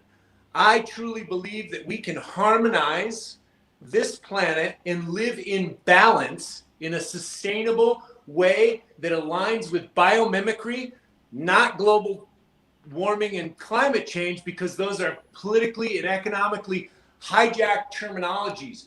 The terminology is biomimicry. Life creates conditions conducive for life, and aligning into that frequency. And I don't know what's going to happen to this planet, whether it's going to be a dimensional shift, which we've seen in our psychedelic experiences. Like, where do we get those worlds that we see all that stuff? Dimensional merge, if you will. Talk about that a little. Talk about that. I'm not here to debate that philosophically. There's no debate though, because I don't have an opinion. I have observations, but I don't have opinions. Study the basics of natural law and my understanding of how I fit in here, and I feel much better and energized and next to my God consciousness that I met in my 5-MeO DMT experience. And I want to align with that vibration more. And I know that I get that from eating clean food. I know that I get that from breathing deeply. I know that I get that from moving my body every day. I know that I get that from clean water and bathing in clean water. And the more I can harmonize, the more love I feel. And the more love I feel, the more I can give. And it's fucking effortless. That is the fucking awesome thing. It's effortless. It becomes my effortless genius because I've learned how to love myself so much. I've been through so much fucking pain. You know, people could call it pain. Let's call it pain. I call it spiritual fodder for my own awakening. My dad left me on the side of the road with all my belongings at 14 with tears streaming down my face. That was the best thing that ever fucking happened to me. Without that hellfire, how else would I have fucking gone through the path that I went through to go through more hellfire and drink a little bit of the ayahuasca vine or smoke a little bit of the toad? And all of a sudden I realized that it's all fucking perfect. And all the dysfunction has helped me unwind that and offer other people help for their dysfunction. Right? I'm just 56 over here. I'm trying to move. I'm going to keep moving. Well, that's a great point, Troy. Because sorry. Go ahead. That was powerful. No, did I cut you off? No. I got. Well, it was powerful, and I realized that. Mike's my BMI is way too damn high for this conversation. But no. Well, I mean, I want to get into that as well, though. Like, what could we do for, like, Geo as far as the latest things? Don't personalize it, Lev. Let's just say okay, fine. But no, whatever. Before that point, I did wanted to ask you that though. But for you were talking about the trials that you went through in your life, Troy, and it reminds me of this thread that you posted, Cernovich, about how you conquered your own autoimmune disorder. I remember reading that. It was quite a long thread, and it was harrowing, actually, about how you would use your weight vest and how that was the thing you could do. And then you got to a certain point. And Troy, like, maybe if you could also elaborate on your experiences. But I just wanted to say, do you feel that, both of you, this is the question, do you feel that adversity is something that is extremely repellent to most people nowadays, and the trials and physical pains and emotional and spiritual pains that we go through has sort of been like soma-comed out of people, and that it's been socially engineered and chemically castrated? That's what I mean. It seems that physical pain, especially with the last 2 years, given the sort of confrontation of our own mortality, that's sort of become so repellent and almost evil to people. This notion that suffering could produce greatness. I mean, that's well, suffering produces spiritual depth. That was, and that was why God put me through that trial, because I was somebody, I had money, good looks, good body, and I wasn't shy about any of it. You know, I wasn't like, oh, I'm not cute. It's like, no, like I know what I got here. And then God showed me what it was like to be invisible. And I realized, and that was what changed a lot of my writing over the years, is that's what it taught me, empathy, because I was somebody who was very self-involved, and it taught me that, hey man, a lot of people are suffering, and that doesn't mean you can't find joy or shouldn't find joy. Have a little perspective. And then it teaches you spiritual depth, because it's one thing if you want to do something great for vanity, right? You can achieve a certain level of awareness through that. That's a very valuable process. Go write a book. You'll learn a lot. Or as cliche as it sounds, everybody who runs a marathon goes, oh, I learned a lot about myself running a marathon. And we all make fun of that, but no, you do. Like, I just read this great book about a guy's first Ironman, and, it's a 14-hour event. He's shitting his pants. It's just why am I doing this? What a waste of time. I love stories like that, because you do learn a lot about yourself. And that's something that has been lost. One is, I don't want to say suffering is good, but there's a message in suffering, right? There's always the game, is stoicism cope or is it real, right? Because cope is, well, suffering is terrible, and you have suffering, so you have to find some copium, so you're going to find a higher message in it, even though really that's just copium. It sucked. You shouldn't have suffering. You should take the soma, take the carbs, nullify all of the feelings, right? But you do learn a lot about yourself, and a lot about, I think, those are the spiritual lessons that you do learn in that kind of suffering. Now, I don't want to summon more on me. I feel like I've had enough for a little while anyway. And that's what I love about the Orthodox tradition, is they're like, thank God you have suffering. Now you should have more suffering. And I'm like, whoa, no.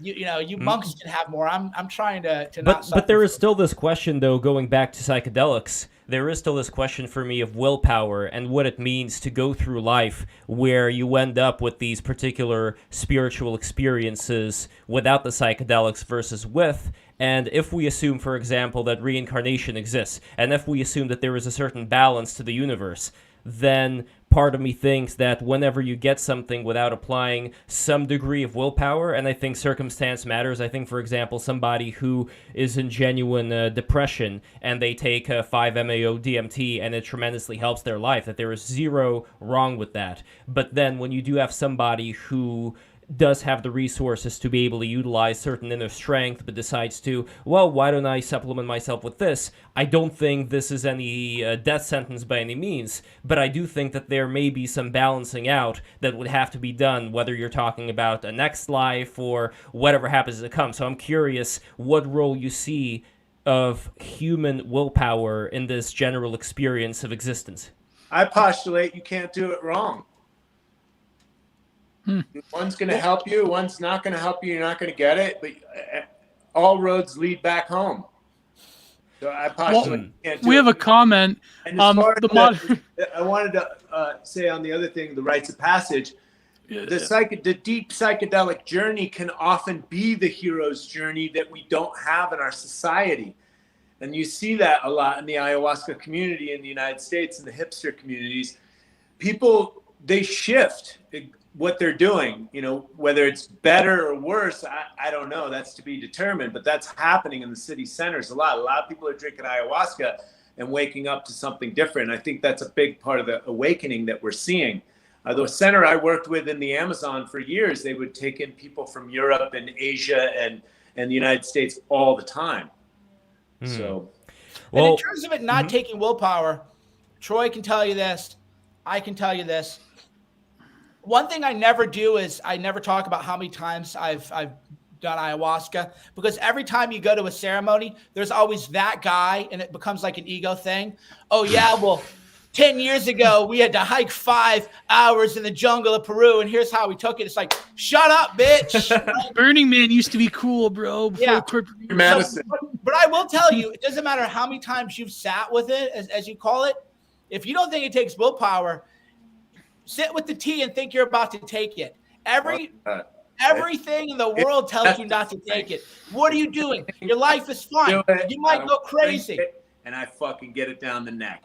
You don't miss the teeth and the tongue, right? Get it in the body and keep it down there. It's terrifying. And it doesn't Lev, I think we matter have Jay Dyer in the chat. one time or 100 Oh times. man, Jay. By the way, Jay, I sent you a DM on Twitter. Please check it out. I would love to have you on later on. But there is one thing I wanted to read from Terrence McKenna. There was a very short glimpse of the one, a great center. It looked like a very bright light with some kind of core. It was very inviting. Once Terrence McKenna gave DMT to a Tibetan monk. He saw the lights and said, "These are the lesser lights of the Bardo. You cannot go further into the Bardo and return. This takes you as far as you can go." I'm curious what you guys make of that. That's a Chad move right there. He totally BTFO'd Terrence McKenna's psychedelic fundamentalism right there. It's That's someone's interpretation, by all means. Sure. I don't know. Again, I'm going to go back to, I don't fucking know anything. I've had some experiences. I've tasted the God presence with the 5-MeO DMT, but I have nothing set in stone. I'm still living. I'm a squirrel just trying to get a nut out here in Sedona, Arizona, and surviving. I'm discovering it just like you guys. Same here. The mystery is, are you just seeing other frequencies that you didn't see before? Does it even matter? I won't go as far as to say I don't know anything, but I could be delusional. That's one thing you learn when you sit with this stuff is your own delusions and everything. But I would just say that my biggest fear is I do believe that hell is separation from eternal love. I do believe that the great Catholic writers were right about that. And I do believe that we were put here to do spiritual work, and that's where it gets hard. So conceptually, I believe the following. Wherever we are, we're separated from where we came from. Right? Whether you want to argue polytheism, whatever you want to argue, you can argue. I'm not going to argue strongly either way. I think the Orthodox are great. I like a lot of what they have to say. All I know is wherever this world is, we were put here from somewhere else. This somewhere else is a collective of, it's a total universality and it's love. And we were sent here for some reason, or we volunteered to be here for some reason. And the whole point of your life is to figure out why that is. But this isn't reality. Reality is where we were sent from somewhere else by God. That's where, again, I don't argue. I know something comes to the big cosmic joke. Yeah, we were sent here for some reason to do some kind of work. And my own personal belief was we were sent here to do spiritual work. And that's the highest kind of work we used to do. Whereas before, I would have said, who knows why we're here, right? We don't know. You have a body. You can have pleasure. You should have pleasure without hurting other people. And that should be the way it goes. Guys, somebody's at my door, and I got to get this. Somebody's at your door yet, Mike is the one who leaves. Listen, and I got to get it. Go for it. Depth. Listen to Paul Check. He did 2 Aubrey Marcus podcasts and knocked it out of the park. Paul Check on God, and then I did a YouTube with him on the dark side of God. That is deep.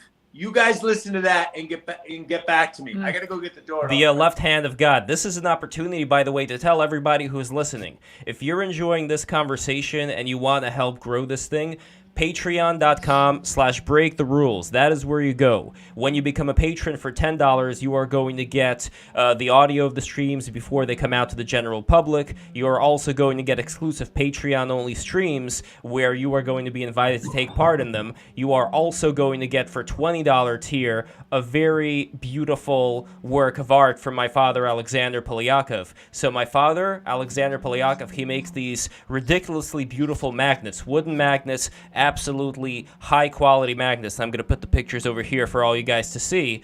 And these magnets can be yours for the taking. and they are going to be of random designs. But you know what? If you are a fan of, I don't know, if you're a fan of Mike Cernovich, perhaps I can provide a magnet in the shape of a gorilla. Maybe of a gorilla with a cigar in its mouth. I don't know. I'm just thinking out loud here. I'm brainstorming ideas. But here, you guys could see this is what the magnets look like. Here's the magnets. And for $30, you guys are going to get a very beautiful print from none other than Giovanni Pennacchietti right over here. And here is the print in action. Here, I'm going to play it for a second. Let me just load this up right now. Hold on, is it going to play here? Nope. It is going to play over here, though. So 1 second, everybody. Here we go. Here is the print in action. Check this out. Look at this absolutely beautiful process of creating these prints from the TFW No GF series, directed by Alex Lee Moyer, who I've been in contact with, and soon, she's gonna come into BTR pretty soon. And last but certainly not least, for all the Styx fans who are here, you see this beautiful dragon? You're going to see it now. Okay, you see this beautiful dragon? This beautiful Styx dragon can be yours if you become a $50 tier patron, all right?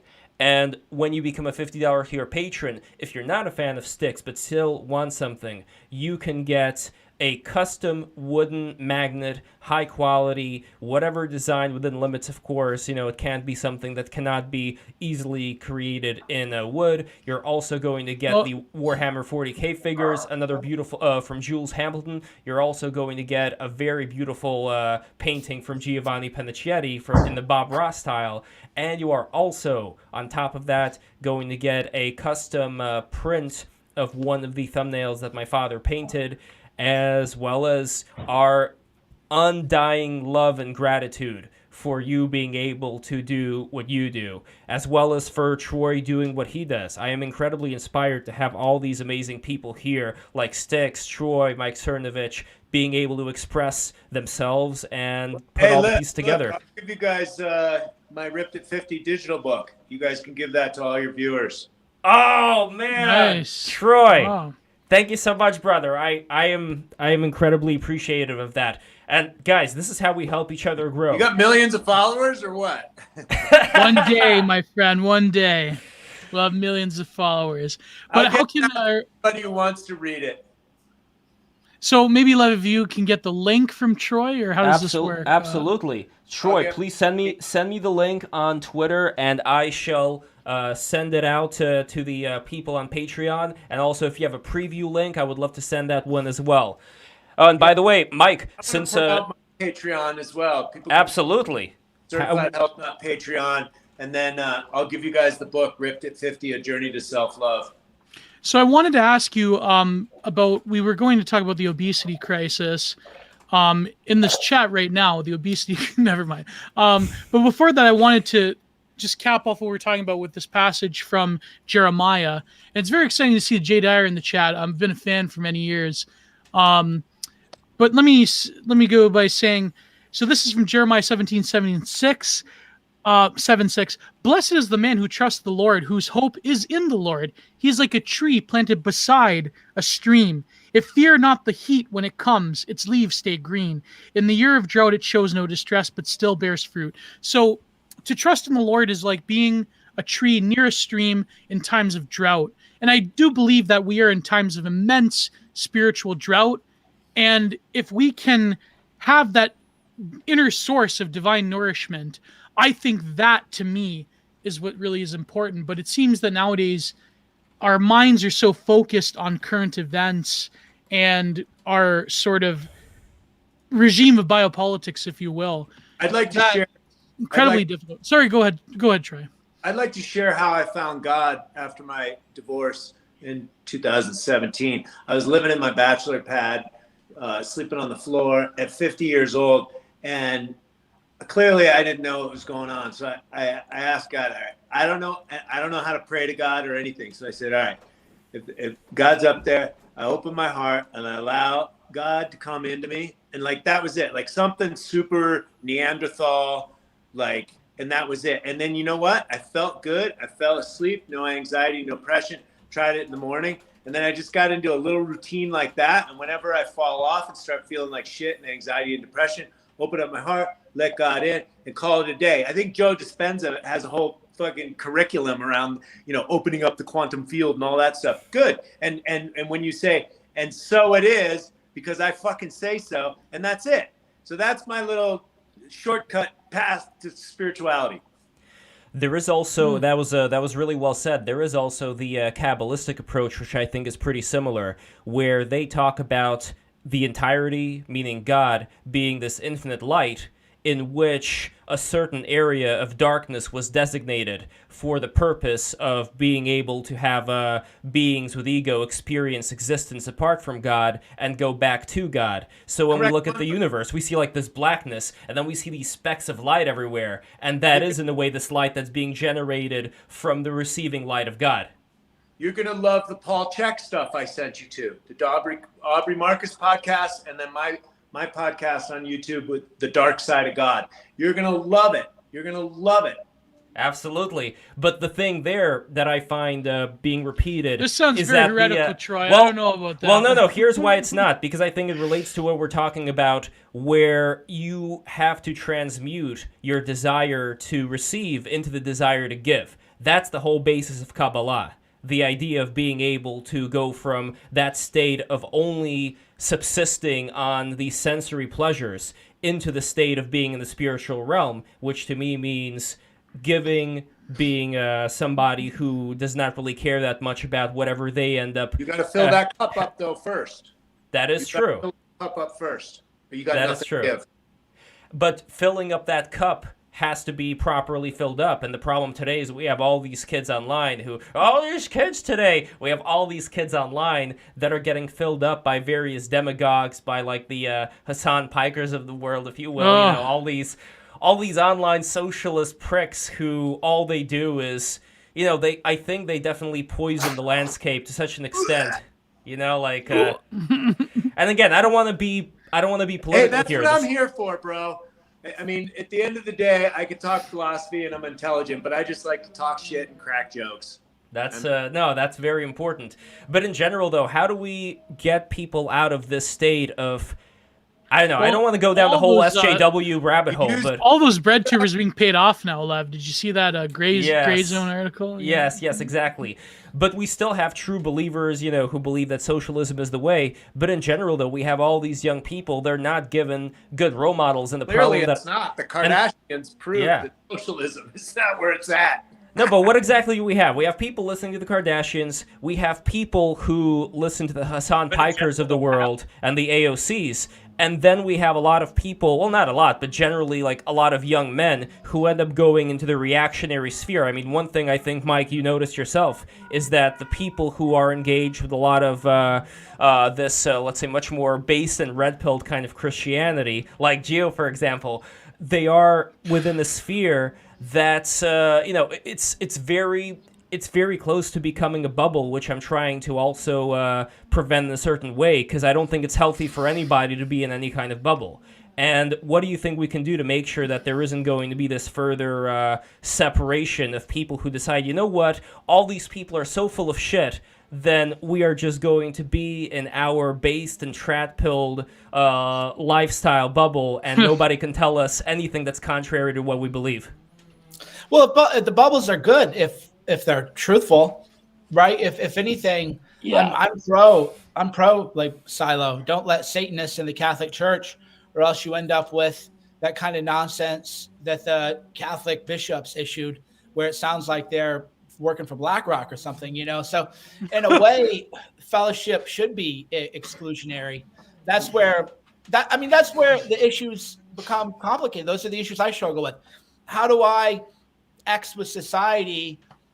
Well, I don't know. How do I control myself? How do I control myself from not being outraged when some LA Times columnist says that you should laugh when anti-vaxxers die? Like, I don't get mad much. I'm pretty. Oh, I saw that article. My God. I was like, I felt hatred in my heart for this person, like legitimate hatred. Or the people going after Anna Kay from Red Scare recently. Yeah, which you should have on the show, Lev, by the way. Yeah.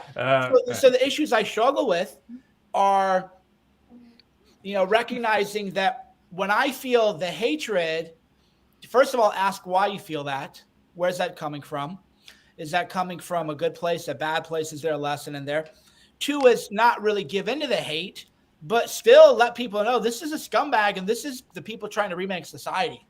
So get your fucking head right and quit living in denial and quit acting like we're just reasonable people having reasonable disagreements with people. No, this is the other side. This is the communists who put Solzhenitsyn into the gulags. This is really what we're up against. And I think that the way I try to reconcile these issues is that I always think, am I modeling or am I giving people good behavior to model? So you notice I very rarely, I used to enjoy wine a lot. Fortunately, always never had a problem with it. But one day I was like, you know what? I wonder, I would do these streams and I would drink wine and people would say, oh, Cernovich is drunk again. It's like, dude, this is a half glass, right? I remember those periscopes. Yeah. With the wine glass. Yeah. But then I just started thinking, what if you're an alcoholic and you're really struggling and it's a Friday night and you're home alone and you pull up my periscope? Am I glamorizing drinking? I don't know. I could just say, the old me would just say, well, you're an adult man. If you watch me drink wine and that leads you to drink wine, sorry, buddy, there's nothing I can do for you. That's just your own life. But then I just started thinking, I don't know. I mean, am I glamorizing wine? Am I leading people to stumble? Is that a good example? Because fortunately for me, I can drink, like we could drink 2 bottles of wine and you wouldn't even know. I would just be like, all right, man, I'm tired. I'm going to bed. I'm not texting people, cock shots or whatever. So I think about that because we grew up on media. You watch movies. That's why people were probably so upset that comics suck now. And that movies suck is because that was sort of the way the aspirational male life was taught to you, was via media. It was just a different kind of media. Conan the Barbarian, people can quote Conan. Even The Rock can quote Conan. Like the coolest guy alive today thought that Conan was the coolest movie that they ever saw in their lives, and everybody wanted to be like that. But then you realize, well, it's a Nietzschean view. So then I just think of, like, what I'm doing is media. What I'm doing is a movie. There are people who are going to model what I do, whether I accept that or not. So I can't disclaim, and this is where God and religion has influenced me. This is where I can't disclaim responsibility. Am I my brother's keeper, right? Cain versus Abel. Where's your brother? Am I my brother's keeper, right? Isn't that the lesson really of Cain versus Abel? Yeah. Am I my brother's keeper? Why are you asking me, man? Well, we can't all be our brother's keepers all the time, but there would be some designated drivers when a lot of people end up getting drunk, and that, I think, is the point of having a good balance between... I believe in gatekeeping. There was a great video I recently saw about that subject, how in the video game industry, for example, when there wasn't this gatekeeping, you had this infiltration of all these SJW rat femmes, and then ended up ruining this industry from the inside. But when it comes to gatekeeping in movements like, let's say, more of the reactionary right people, I really hate the fact that both YouTube as well as Twitter right now has been deplatforming and censoring people that I would vehemently disagree with when it comes to their thoughts on, certain ethnicities, things of that nature. But I think it's extremely important to actually be able to speak with them, because what's happening now is they're only going to go deeper into their own hole, and nobody's going to be able to have a decent conversation with them where they could actually explore various opinions that they have. It's only going to reflect on top of each other. And that's kind of that's my big concern. What can be done to remedy that going forward with all the censorship that's going on? Well, that again it's the male urge to try to create the system or change the system as if we can, right? As if, first of all, we know what the right answer is. And then 2, we have to implement the right answer, where I think the right answer, at least the way that I've answered it, and I'm not saying this is the right answer, but the way I've answered it is that I know that people are going to see me as media just as the way that when I watched movies as a kid or read comic books as a kid, I got ideas about how to live my life, and this is the way life is. So I just always thinking, am I giving people good behavior to model? Not always. Usually I try to. Hey, here's, don't be a sucker, don't be a chump, but that also doesn't mean that you can't do, X, Y, and Z. So that's my answer is I can't I warned people away from, I probably saved how many people from being entrapped in Michigan kidnapping plots. I told people for years, hey man, they're going to shame you. Some like woman's going to show up and say, if you're a real man, you need to do more than just talk. Here's how they're going to come in. And they're not getting young guys caught up in this stuff. They're getting essentially meth addicts in it, because anybody, I believe that I've de-radicalized, I don't know, thousands of men, maybe tens of thousands, just by saying, look, here's how they're going to come at you. They're going to say, you talk too much, talking isn't working. A cute woman's going to show up, or cute woman in her FBI jacket. Hey, you need to take action, be a real man. Let's go do some stuff. So I think that's the answer, is you can't make a man think anything, but you can steer him away from the more radical aspects. So for me, that is always the big challenges. So for example, you take an event like January 6th, I tweeted out all leading up to that, be as gentle as doves and as wise as serpents. I tweeted out, beware of agent provocateurs. It was like, and then there were glowies in the crowd. Yeah. And I told people, and then, something still happens. And then morally, I think, well, I told people to beware, but maybe I should have just told people to stay home. But then you just tell people to stay home and they can't lawfully exercise their rights. Is that the answer? I don't know. So I think the key point that you can do with people is say, look, if you want to be in your echo chamber and you want to read edgy stuff all day, because I've never heard of it. I've never heard of, these incidents you talk about. Oh, yeah, you're so edgy. I just realized that's just it's again, that meme, the male impulse. The male impulse to ask somebody about Israel. Oh, wow, no, nobody's ever talked about Israel. Nobody's heard about this one before. Yeah. You heard of the USS Liberty? You found the secret, you found the secret knowledge, but that's where it's hard when you get older, especially, and you've been there and done that. That's part of your journey to engage with the esoteric. And by esoteric, I mean edgy history. I don't mean literal spiritual esoteria, but that stuff you're not really supposed to talk about, but that happened, right? Right. That kind of stuff is, I can say, well, I read that 20 years ago. Well, sure, but I had to read it 20 years ago. So then why am I poo-pawing somebody who's where I was 20 years ago? Because they're getting into that. But then the flip side is I tell guys, hey, man, I'm 44. Don't assume that I don't know something just because I don't talk about it. And go fucking bother someone else. I need to be badgered. And I probably talked about what you're telling me to talk about 5 years ago, but you just found me last year. So you assume that the only thing I talk about are the things that I talked about over the past year and a half. So that, I think, is, again, because it comes down to you as a man, male leadership, right? I think about that all the time. That's how I live my life. I can't get a DUI. I can't, there's just a lot of things I can't do given my prominence, because I have to live my life a certain way. Right. And that is how I think about it. It's male leadership. How are you living your life? Are you steering people in a healthy or at least less unhealthy way than they were before? And then the system is just all culture anyway, right? Because if you're a real conservative, I mean like Burkean or like traditionalism, you realize these traditions emerged from the ground up, right? It wasn't one day that the Plato's Republic was enacted and then everybody's living in Plato's Republic. That was, oh, hey, here we live in little tribes. How do we interact? Like what things are real crimes versus like civil crimes, right? Okay, molestation of kid, death penalty. You kill someone's goat, that's restitution. That's more civil. And then you're building up this culture from the bottom down. I think that's the biggest difference between conservatism and liberalism. And it's not represented by conservatives, which is another failure on their part. Is oh yeah, I wanted to get into that actually. Yeah, liberalism's top down.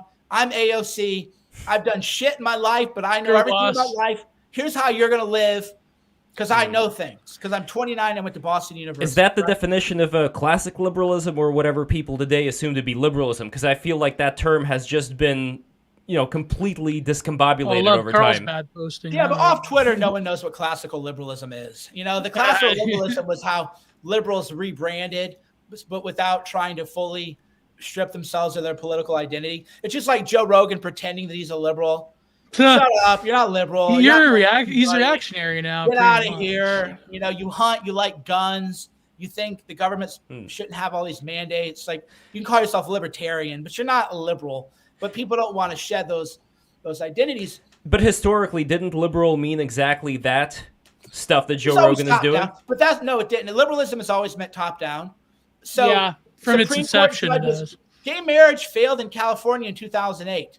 A majority of black voters voted against making gay marriage legal in 2008, and then it got blamed on Mormons.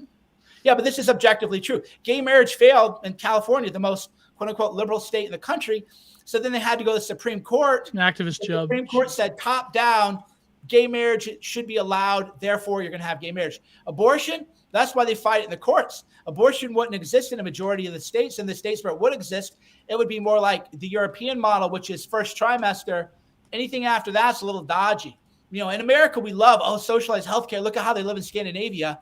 Yeah, they're not chopping up babies that are about to be born either.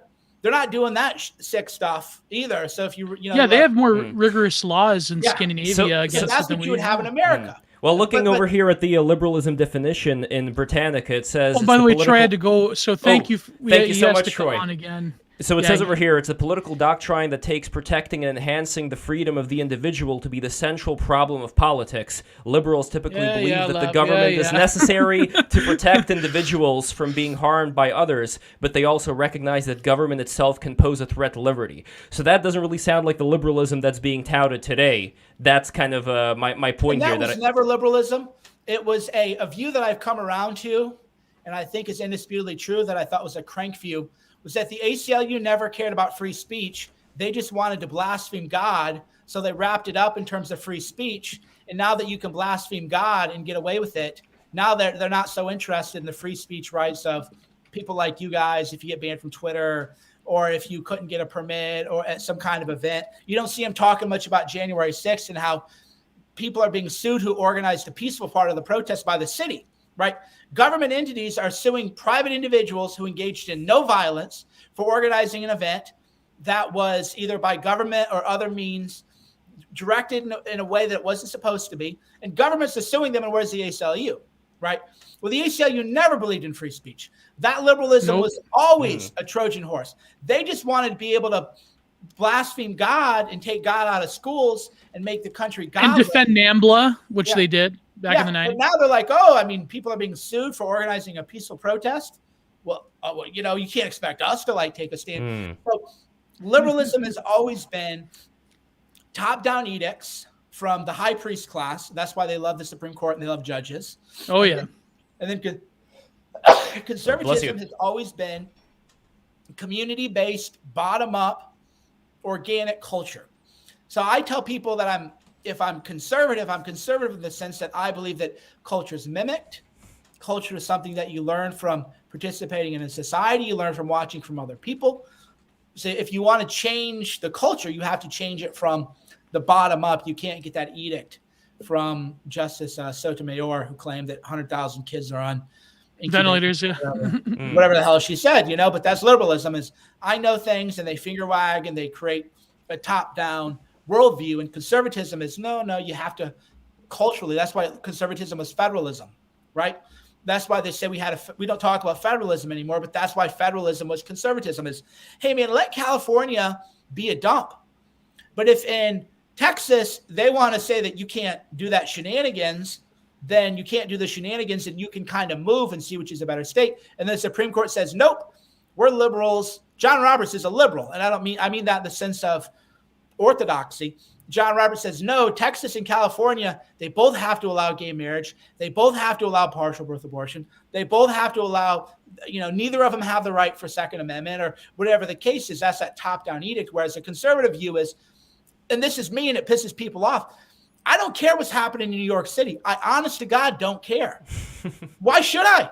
That's them. They're 92% Democrat. So why in the world would I give a shit that it's imploding?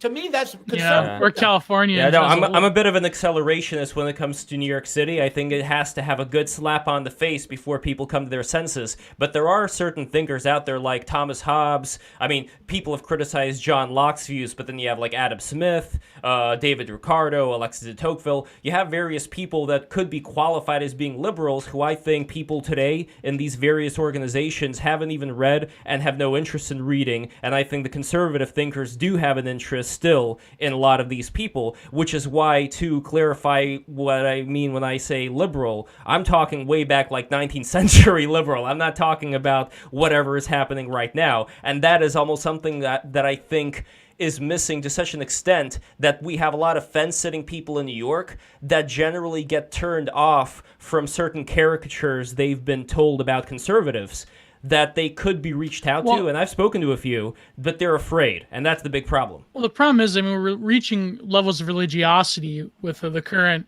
global liberal order, the global American empire. I mean, having a service for the 6th recently on the Capitol, and it very much is reaching a sort of re-enchantment, if you will, in terms of the religiosity that these Democrats are displaying when it comes to their own liberalism. I mean, the Supreme Court is a good example of that. I mean, that picture when they were confirming Kavanaugh, of people crying on the steps. And we all largely know that supporting Supreme Court justices is probably, just nonsense when it comes down to actual policy. I mean, Roberts was appointed by Bush. I mean, now Bush is a hero, of course. But I wanted to ask, we were talking about people seeking guidance, and it seems to me that a lot of people are offloading when it comes to, I guess the fancy term is parasocial relationships.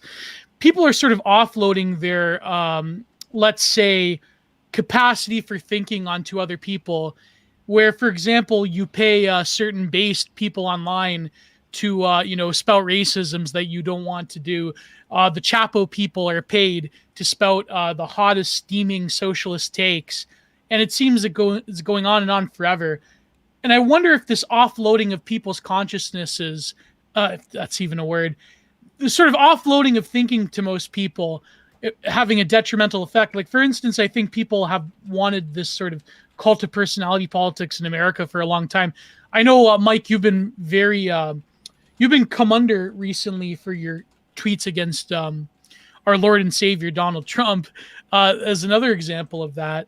So I wonder, what is this compulsion that people have to sort of offload themselves into this capacity where they are going to seek like fulfillment by, the based white nationalist is going to say my racisms, the based Chapo people, Father Vaush is going to say my takes against the evil chuds. I wonder where this impulse comes from. And also, I guess the follow-up question would also be about Trump himself, where he sort of went wrong and where your criticisms lie. But yeah, so maybe riff on that for a little bit. Well, there was a great blog many years ago called The Last Psychiatrist. Who came out with a new book recently, by the way. Yeah, I downloaded the book. Someone told me about it. And it's still written in that erratic style, which is it's harder to read when it's in erratic style in a book. When it's a collection of essays, that self-indulgent, you can self-indulge as a writer on a blog in a way that you can't in a book. On a blog, you're writing 1,000, 2,000 words, and people think it's clever and quirky. So I downloaded the book super hyped, and I'm like, oh, man, come on. But in any event, there was a profound website, Profound Thinker, and something that stuck with me was that we've outsourced our super ego, right?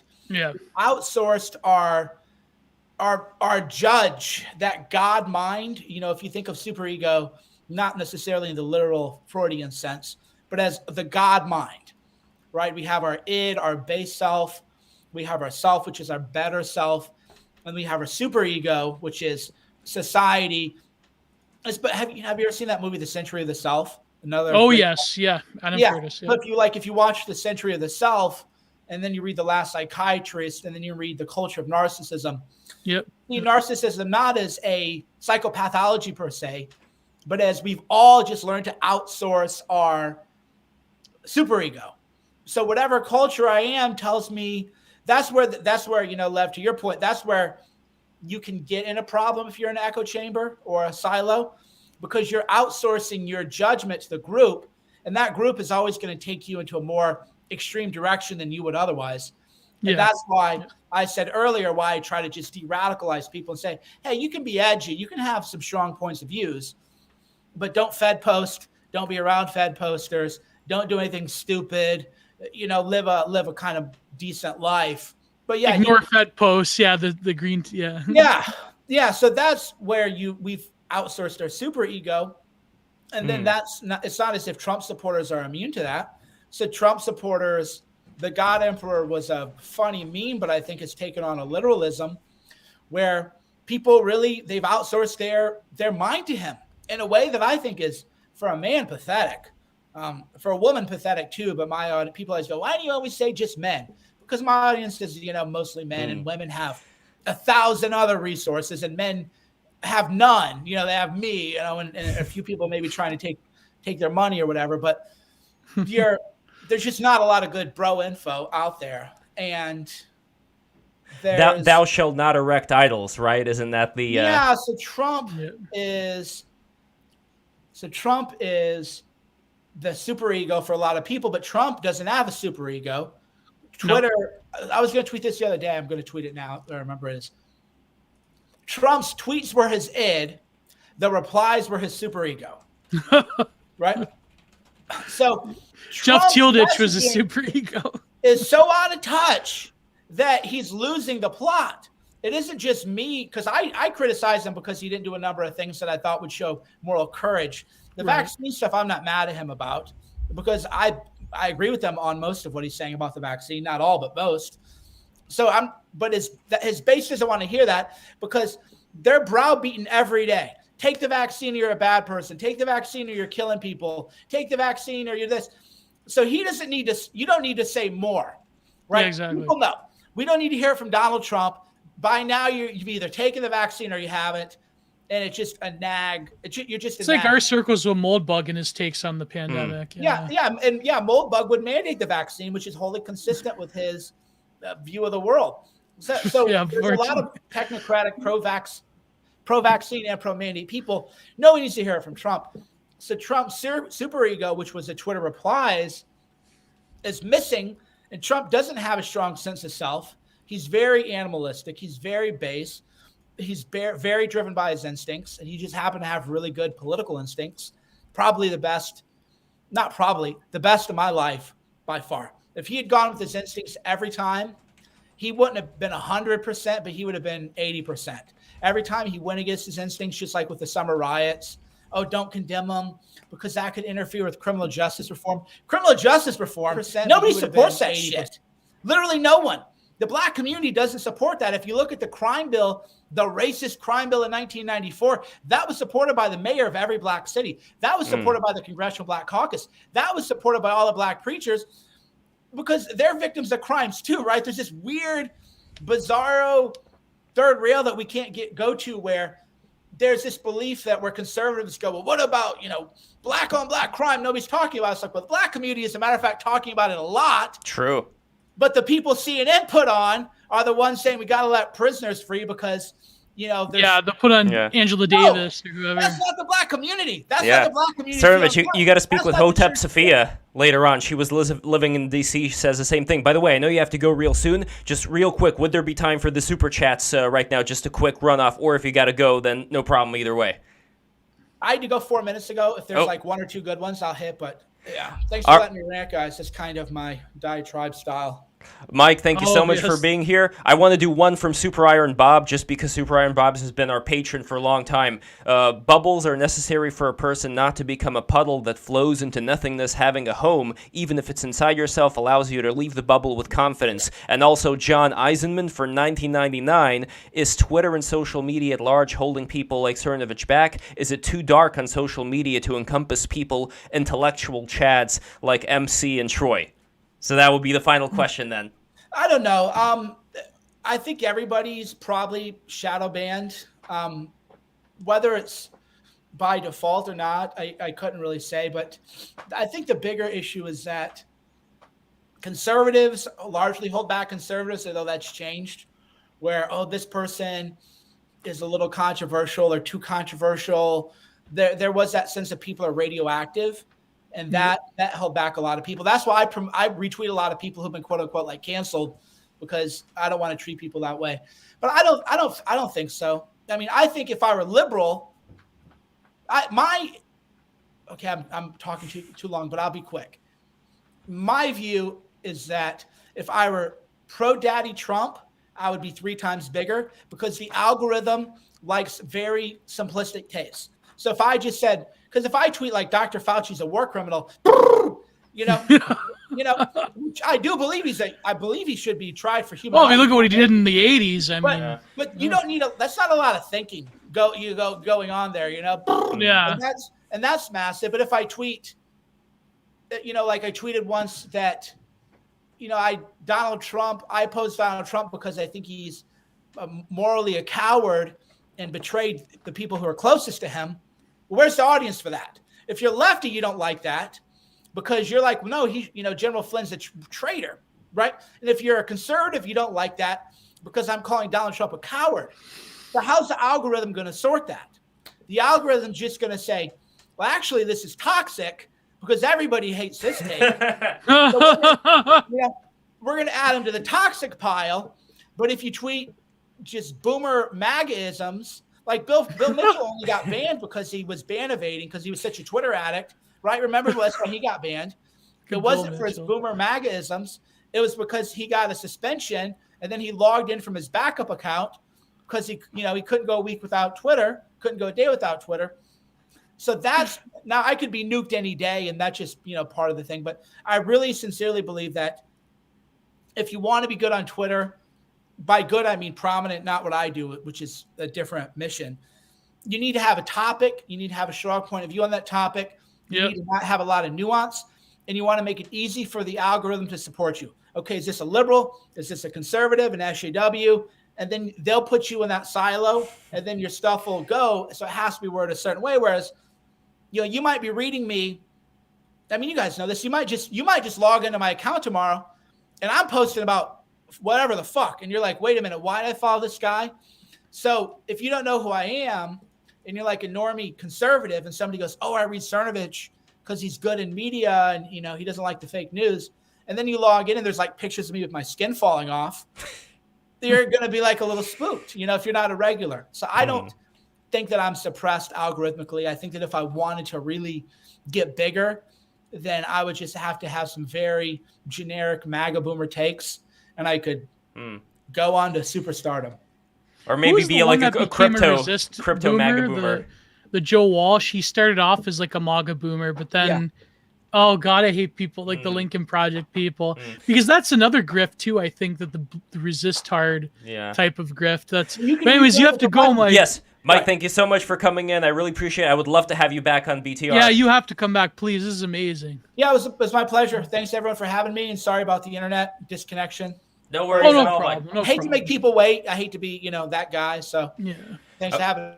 Thank you for being here. And by the way, guys, watch this on Odyssey as well. So for those who do not know, Break the Rules. Whoa, look at this screen right now. That's weird. It's just 3 people. Oh, there you go. There we go. So I was surprised that we actually did cover quite a lot. Yeah, absolutely. So odyssey.com/break the rules, 2.f/live. I don't know why these links are so weird, but either way, go to the Odyssey right now. Subscribe to the Odyssey because we got to bring people in. And we are going to have a very interesting stream coming up this Thursday.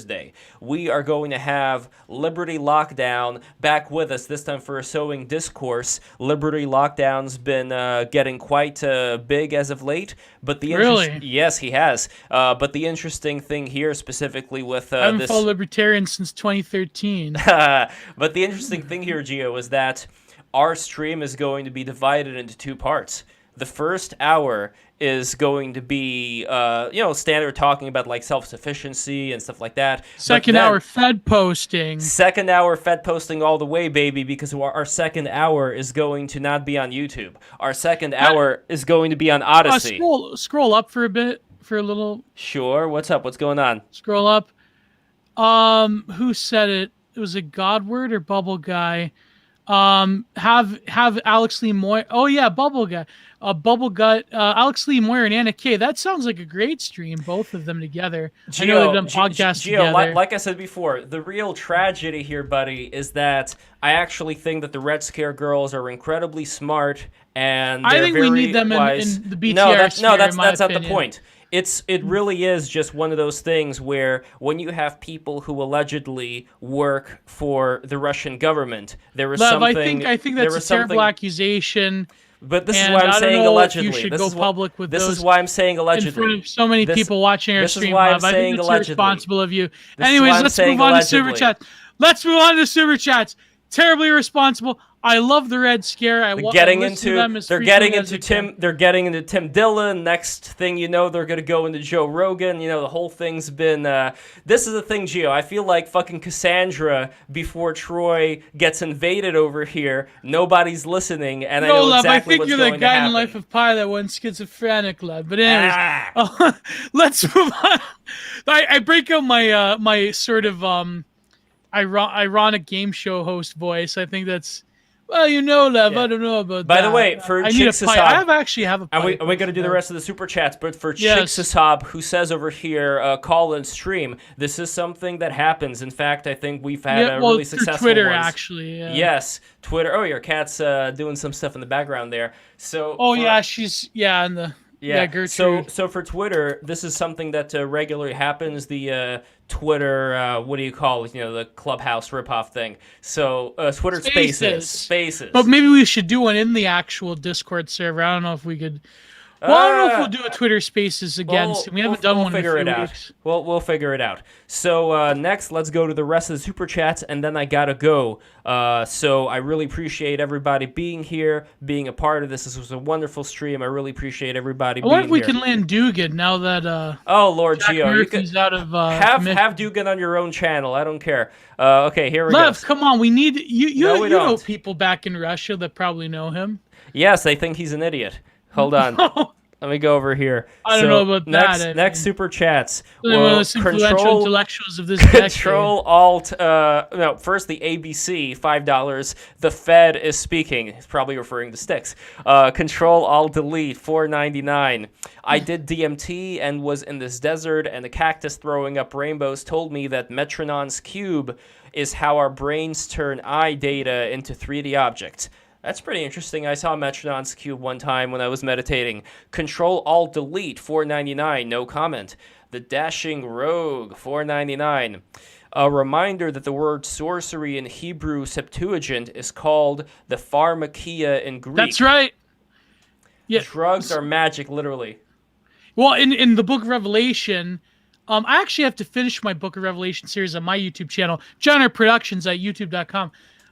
Sorcery actually meant drugs or intoxicants.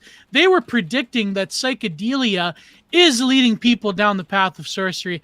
Many people don't want to hear that. You included, Lev. But Wait. Hold on a second there, buddy. I was the one who was actually against psychedelics this stream, if you recall. Oh, yeah, that's right. Yeah. See, you're trying to put me in a box. Well, I was going to say, but then, of course... Here's the thing, guys. People want me to make base takes all the time, but the thing is, when people come on the stream that I disagree with, but who are nice and who I think have great energy, like Troy, I kind of don't want to rain on their parade. You know what I mean? I don't want to be that person. You know what I mean? It's hard for me to be that confrontational with people, but you know what I mean? When someone's a nice guy, it's I don't want to shit all over them. You know what I mean? It's kind of. I don't know. Anyways, go to the Super Chats. Okay, so next we have Tux Loves You, $5. Pray for Polly Frog 64's grandpa and family. His double sacramented grandpa is in the ICU on a ventilator. So yeah, that's unfortunate. Yeah. Everybody pray. I do believe in the power of prayer, and yeah, please pray. Next, we have, we did John Eisman already. Thank you very much for that, $19.99. Look at this, Milan. Lev would have a hard time if Dugan appears, yet it would be very interesting to finally see a Russian having the opportunity to reply to Lev's view on Russia. Dugan is really good at speaking. He's got a silver tongue, so it takes it really takes very I intelligent actually have right people. here the fourth political theory. How embarrassing! How embarrassing! I have my special books I keep right next to me on my desk. So I have the collected works of Jung right here. Actually, let me just. It's a mess. I have to organize a lot of things. I don't think we've seen this angle before. Yeah, I know, eh? Wait, is that a little figure That's down the there? Red book. What I is have that? the real red book. What's that figure? Cost me $200 back in. Gio, what's that figure 2012? down there? What's that figure down Which there? figure? There's like some thing. I just have a Buddha, like a Oh, one of nice. random ones. Nice. Yeah. All right, so next this we have painting from the 1920s, a miniature someone did my grandparents had. So that is beautiful. So next, I don't think we have any more super chats. So all I want to say right now is everybody subscribe, keep subscribing. Break the rules. many great guests are on the way. Oh, I think Alex Lee Lemoyer, Jay Dyer, apparently. Yeah, Jay Dyer's coming in. I just got the confirmation from him on Twitter. So let's see what we're also gonna have down the line here. Let's see. Alexander Bard is coming in with Anne Moutet. She is back, and Nice. that is Tuesday, January 18th. We're going to be talking about Europe versus America, their different approaches. Oh, we're going to talk about some more? Absolutely. Yeah. I got to read that declaration he did to the journos. I heard that's a pretty spicy one. For those who don't know, Anne Moutet is a journalist who has covered the French New Right for decades now. And of course, Alexander Bard is the best futurist, I think, known to man, in my opinion. The best techno-futurist there is. I wouldn't mind him speaking with Dugan. By the way, I wouldn't mind him speaking with Dugan. Holy shit. Next. Get Richard. Well, listen, we have a policy against glow in the dark spot. I hate to say it. No, we shouldn't say that. We've actually had legit glowies on the like the one guy that worked for Davos. That was the most eye-raising, hair-raising stream ever. Mark Terrell, look it up, Lev, if you could post it. Yes. Alex Jones, listen, that blood is too rich. But I mean, if I could ever talk to Alex Jones one day, I think I could die a happy man. My life would be complete. I've been listening to Alex Jones for almost 15 years now. Well, you know what? Who knows? We can maybe make it happen. I may have some connections there. We'll see. Alexander Bard versus Chad Higg. We were actually thinking of Bard. No, that's gonna happen. That's gonna happen. I've been in touch with Bard. Bard is in it. Chad Hagg is also excited about doing it. It's all a matter of it's done. Oh my God! Another done. It's all a matter of finding. It's all a matter of finding the time. But that. Oh, and by the way, here I just posted the link. Future of Governance stream. This is the one with the Davos gentleman. Get Richard Spencer and Dash together. Next, by the way. Okay, so next we are going to have Tuesday, February 1. This is also confirmed again. If he ends up coming back from wherever the heaven he's going to this time, but we are going to have Alexander Bard with Lord Miles. Well, what could they possibly talk about together? Oh, a lot. That's going to be a lot of fun. Oh, my God. Yes, and yes. Miles actually they're going to suspend his visa, I think, or something. The British are trying to make it harder on him. Oh, man. That guy, some people criticize him for being like, oh, you're just a British twat that, Lord Miles has some pair of balls in him. Yes. Like, the man is really, in my opinion, not just because he's our friend, a friend of the show, but he is really the reincarnation of the Kiplian British spirit of travel and adventure. This is a shoot, as they say in wrestling. Mm-hmm. He really is. He doesn't care about any border or who he's going to burden. The man is unconscious. The man is unconscionable in a way that is sexy and romantic and Byronic. I fully support Lord Miles and all of his endeavors. Yeah. He truly is. It would be a great stream though to do like Lord Miles and Lord Byron, like back from the dead. If we can. Well, we're gonna have a psychic come in and channel Lord Byron. Yes, exactly. That's what we're gonna do. Speaking of psychics and channeling, we have to get John David Ebert on. I have to talk to Russell Walters again. Him with John David Siskel, and maybe we could throw in Jason Giorgiani for good measure too. Oh God! I haven't given up. I haven't given up on Giorgiani. Look, I think. Oh no! Please, Lev. Don't tell me you're trying to message him again. No, I haven't messaged him yet, but there's a part of me that thinks, you know what, if he can apologize for saying what he said about any of the Abrahamic people... The man's never going to apologize. Then I'll let him on. I think we should get Jeffrey Mishlove on. That would be a better bet absolutely. than Giorgiani, actually. So, next, okay, I think these are this all... show deserves at least 50K subscribers. We have the quality of our show. We probably do deserve 50K subscribers, but it's just... Look, like Cernovich said, the people who just crank out these very, not based, but base takes, something that's so easy, a monkey can digest it. Yeah. Yes, exactly. They do end up favoring the algorithm. I think I can figure out a way to have like certain very flashy thumbnails and certain words in there. The shorts, though. The shorts are coming. Don't worry, the shorts are coming. I'm on your side with Putin. Lev needs to stop listening to the CFR. Oh, Putin is the basest leader alive. Jason Giorgiani and John Lamb Lash as the Gnostic team against Gia. Well, we're having the Gnostic stream. The Gnostic stream is happening. The date that we're looking at right now for the Gnostic stream is Gnostic debate, mind you, is Thursday, January 20th. I just have to do some confirmations. Yep.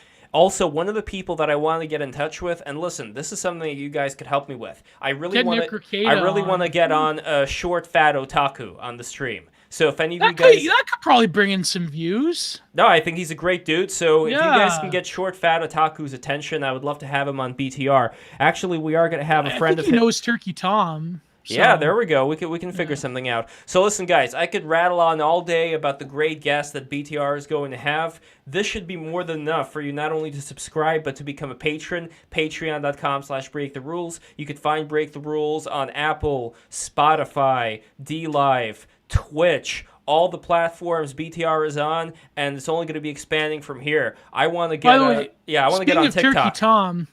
Oh, God, and TikTok. Speaking of Turkey Tom, he's a friend of the show. He's been on multiple times.